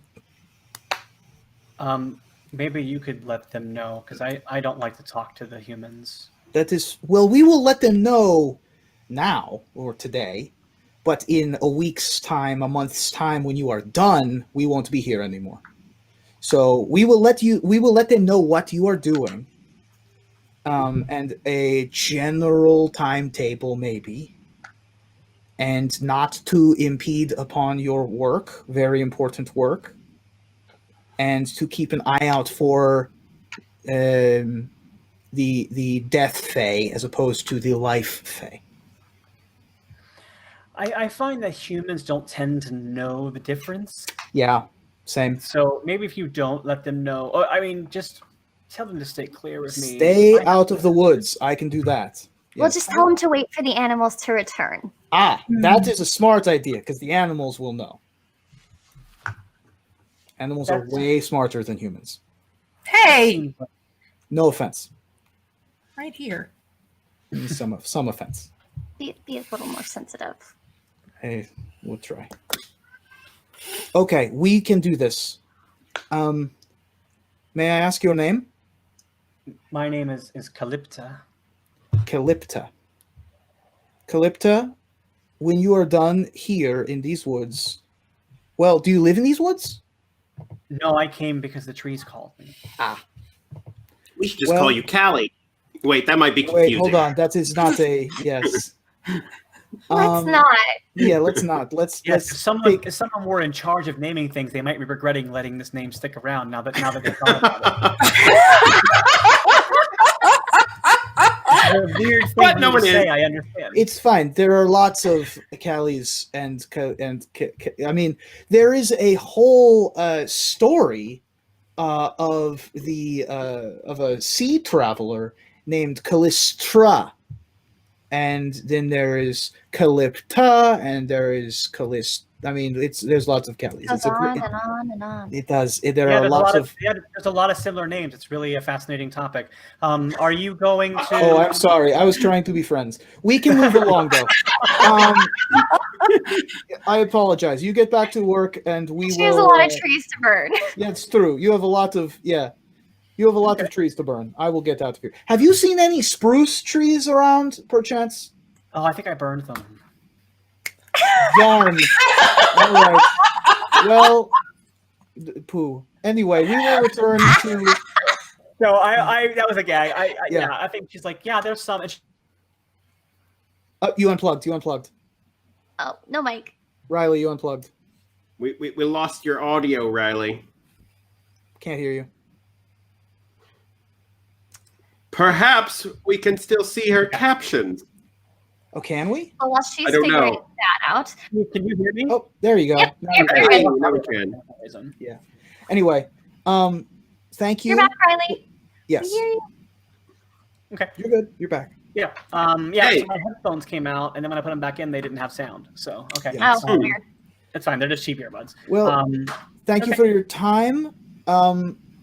We will probably be traveling back to one of the human settlements to let them know. Then we will probably be traveling around the forest up towards the river. Do you know anything about the earthquakes that have been happening recently? Or the flooding, I'm a or little bit focused on the crying of the trees. I completely do recommend not understood? traveling deeper into the forest unless you want to face the lampids. Any advice on killing those things, by the way? Don't let them kill you first. I kind of want to face lampettes. Great. I'm not To going be to fair, lie. that's pretty solid advice. Yeah, Yeah. I like it. It's good advice.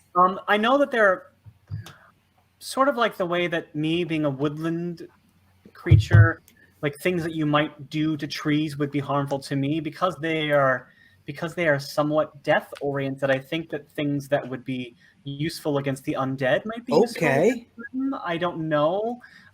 We don't Tracks. tend to actually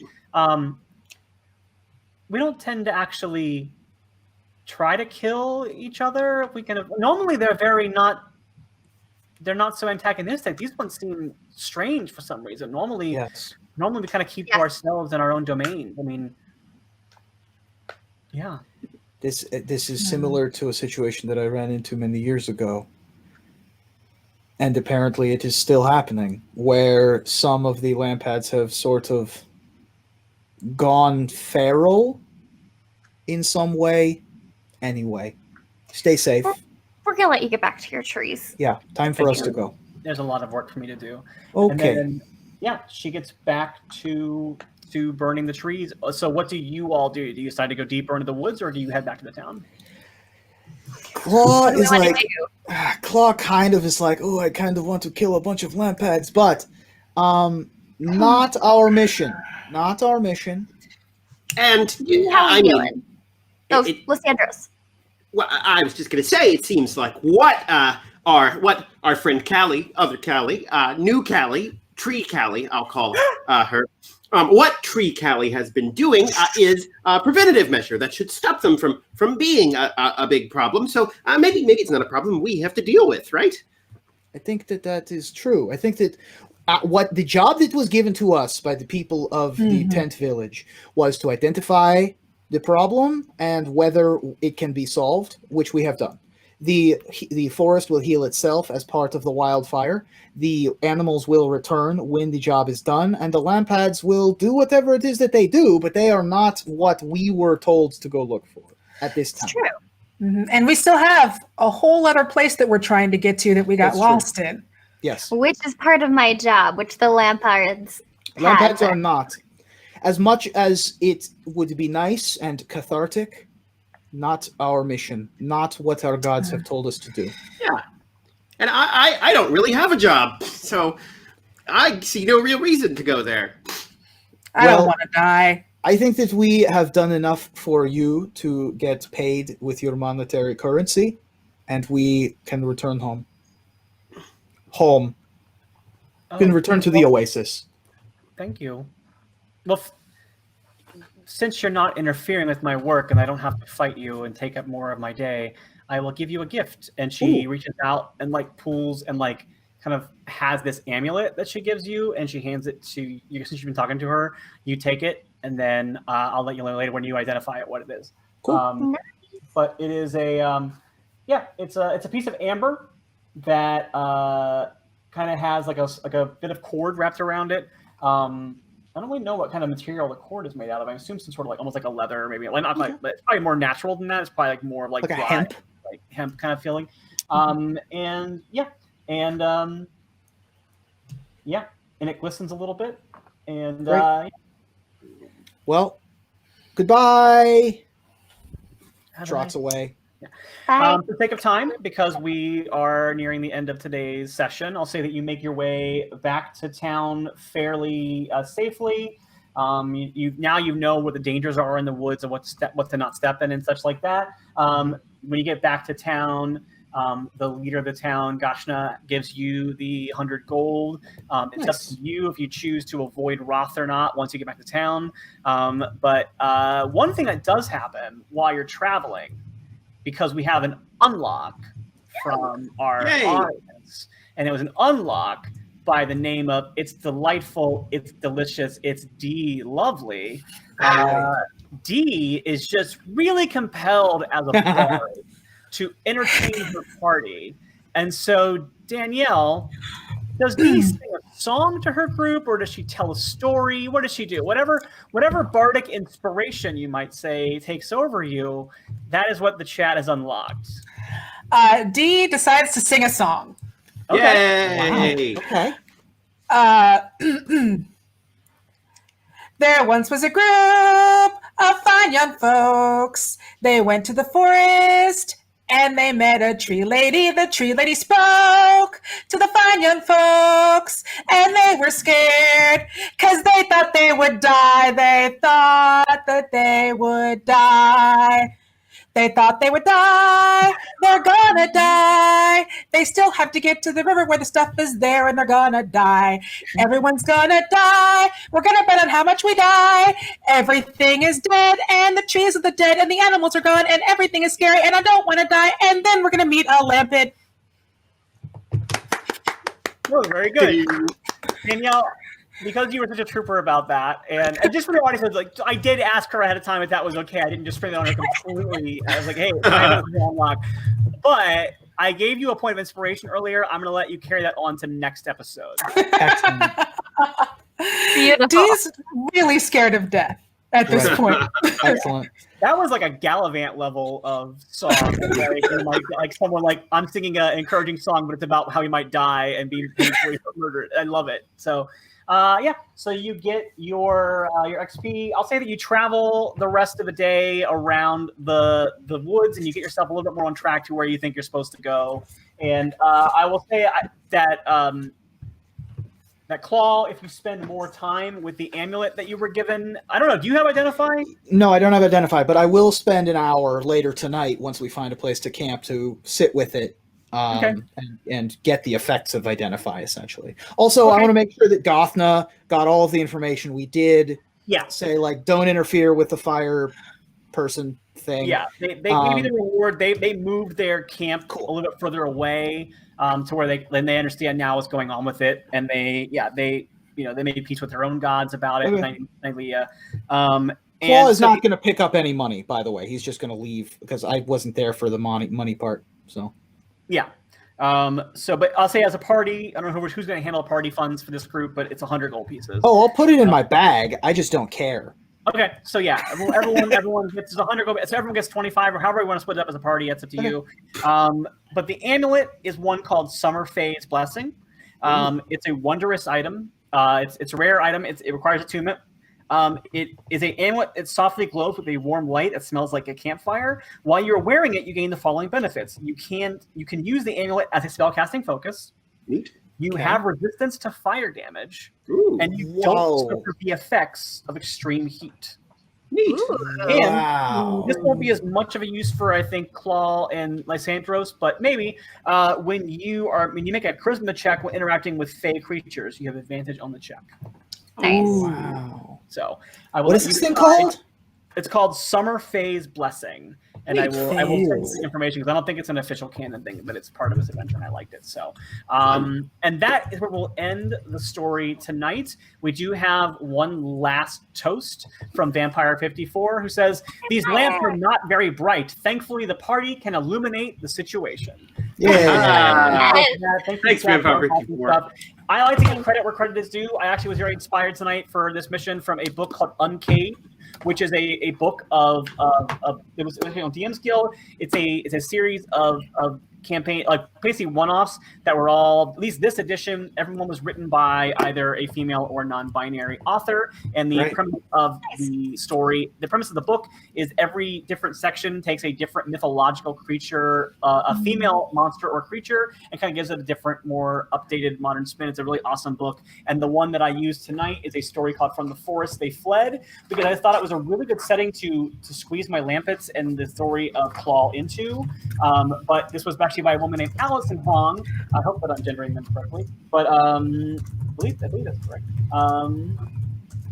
Yes, she. Great. And I will tag her on Twitter because I was really appreciated using this word. But yeah, this was a piece about a Lampet, which I thought was really cool. I mean, a Dryad, which seemed very perfect what we were doing. So thank you. It's great. For story. So check that out. And we also let you know some cool things happening on the channel. But before we do that, why don't we go around the table and everyone can go ahead and say your goodbyes and where people can find you. Let's go in reverse order where we came in. So Ruben, we'll start with you. Hey, everybody. A Claw-centric episode. What's up? I'm Mox Ruby, Ruben Bressler. You can follow me everywhere at Mox Ruby. I got to put my hair back. I've got, wow, this is something. I make a lot of Magic the Gathering, Dungeons and Dragons, and more recently, a lot of Among Us content. And yeah, you can follow all of that on the Twitter. I have a very exciting D&D centric announcement, unrelated to you fine folks. coming on, I think, Saturday. So keep an eye out on my socials for that. Nice. Danielle. Yeah, you can just find me at Danielle Radford on the Twitter, Danielle_Radford on Instagram. I was not quick enough. Anything that I'm doing is on there. Watch the Honest trailers. I help write them. I think they're funny. You can also find me sometimes on SJU, the Morning Life program. Ashlyn. Hey everyone, I'm Ashlyn Rose. You can find me on Twitter as Ashlyn Rose. You can find me on Instagram as RAR. It's Ashlyn. And you can check out my voiceover demos at ashlynrose.com. Jordan. Hi, everybody. My name is Jordan Pridgeon. You can find me here on the channel. I'm part of this and The Broken Pact and Wildcards, and all those are on our YouTube channel. So check those out, and you can catch up on them and have a grand old time doing it. And follow me on Twitter at Jordan Pigeon. Yeah. All right. And I am Riley Silverman. You can find me on Twitter at Riley J. Silverman. You can find me on Instagram at Riley Silverman. And I will also say, for fans of this group and role-playing and also this channel, we have 2 secret things that are in the pipe that we're very excited about. We cannot reveal them yet, but this is a watch this. This is an announcement for an announcement. This is a watch this space. We are very excited to have something in the works for you, both of which will be somewhat after this particular show's season ends, and we're very, very excited about it. But also, we want to let you know, keep an eye on the channel, because coming up, we have some great shows on the channel, like New Pantheon Academia this Sunday at 4 p.m. Pacific time, and we love that show, and we're excited to tell you to check it out. And of course, please spread the word about this show. Please tell your friends to listen to the podcast and go to the YouTube page and like it on YouTube and watch it there as well. The more people who tune in, the more a bigger audience we get, the better, and the more stories we can tell, and that's fantastic. Right. So please rate and review us on your podcast apps of choice as well. And I think that is everything for tonight. Dom, am I missing anything? Okay, great. All right. We love you very much. Thank you for supporting us. I love Dom so much. Here 1 week from tonight. And please join us on the Discord. Yes. We love that as well. Yes. See you next week. Bye. Hey, everybody. Bye.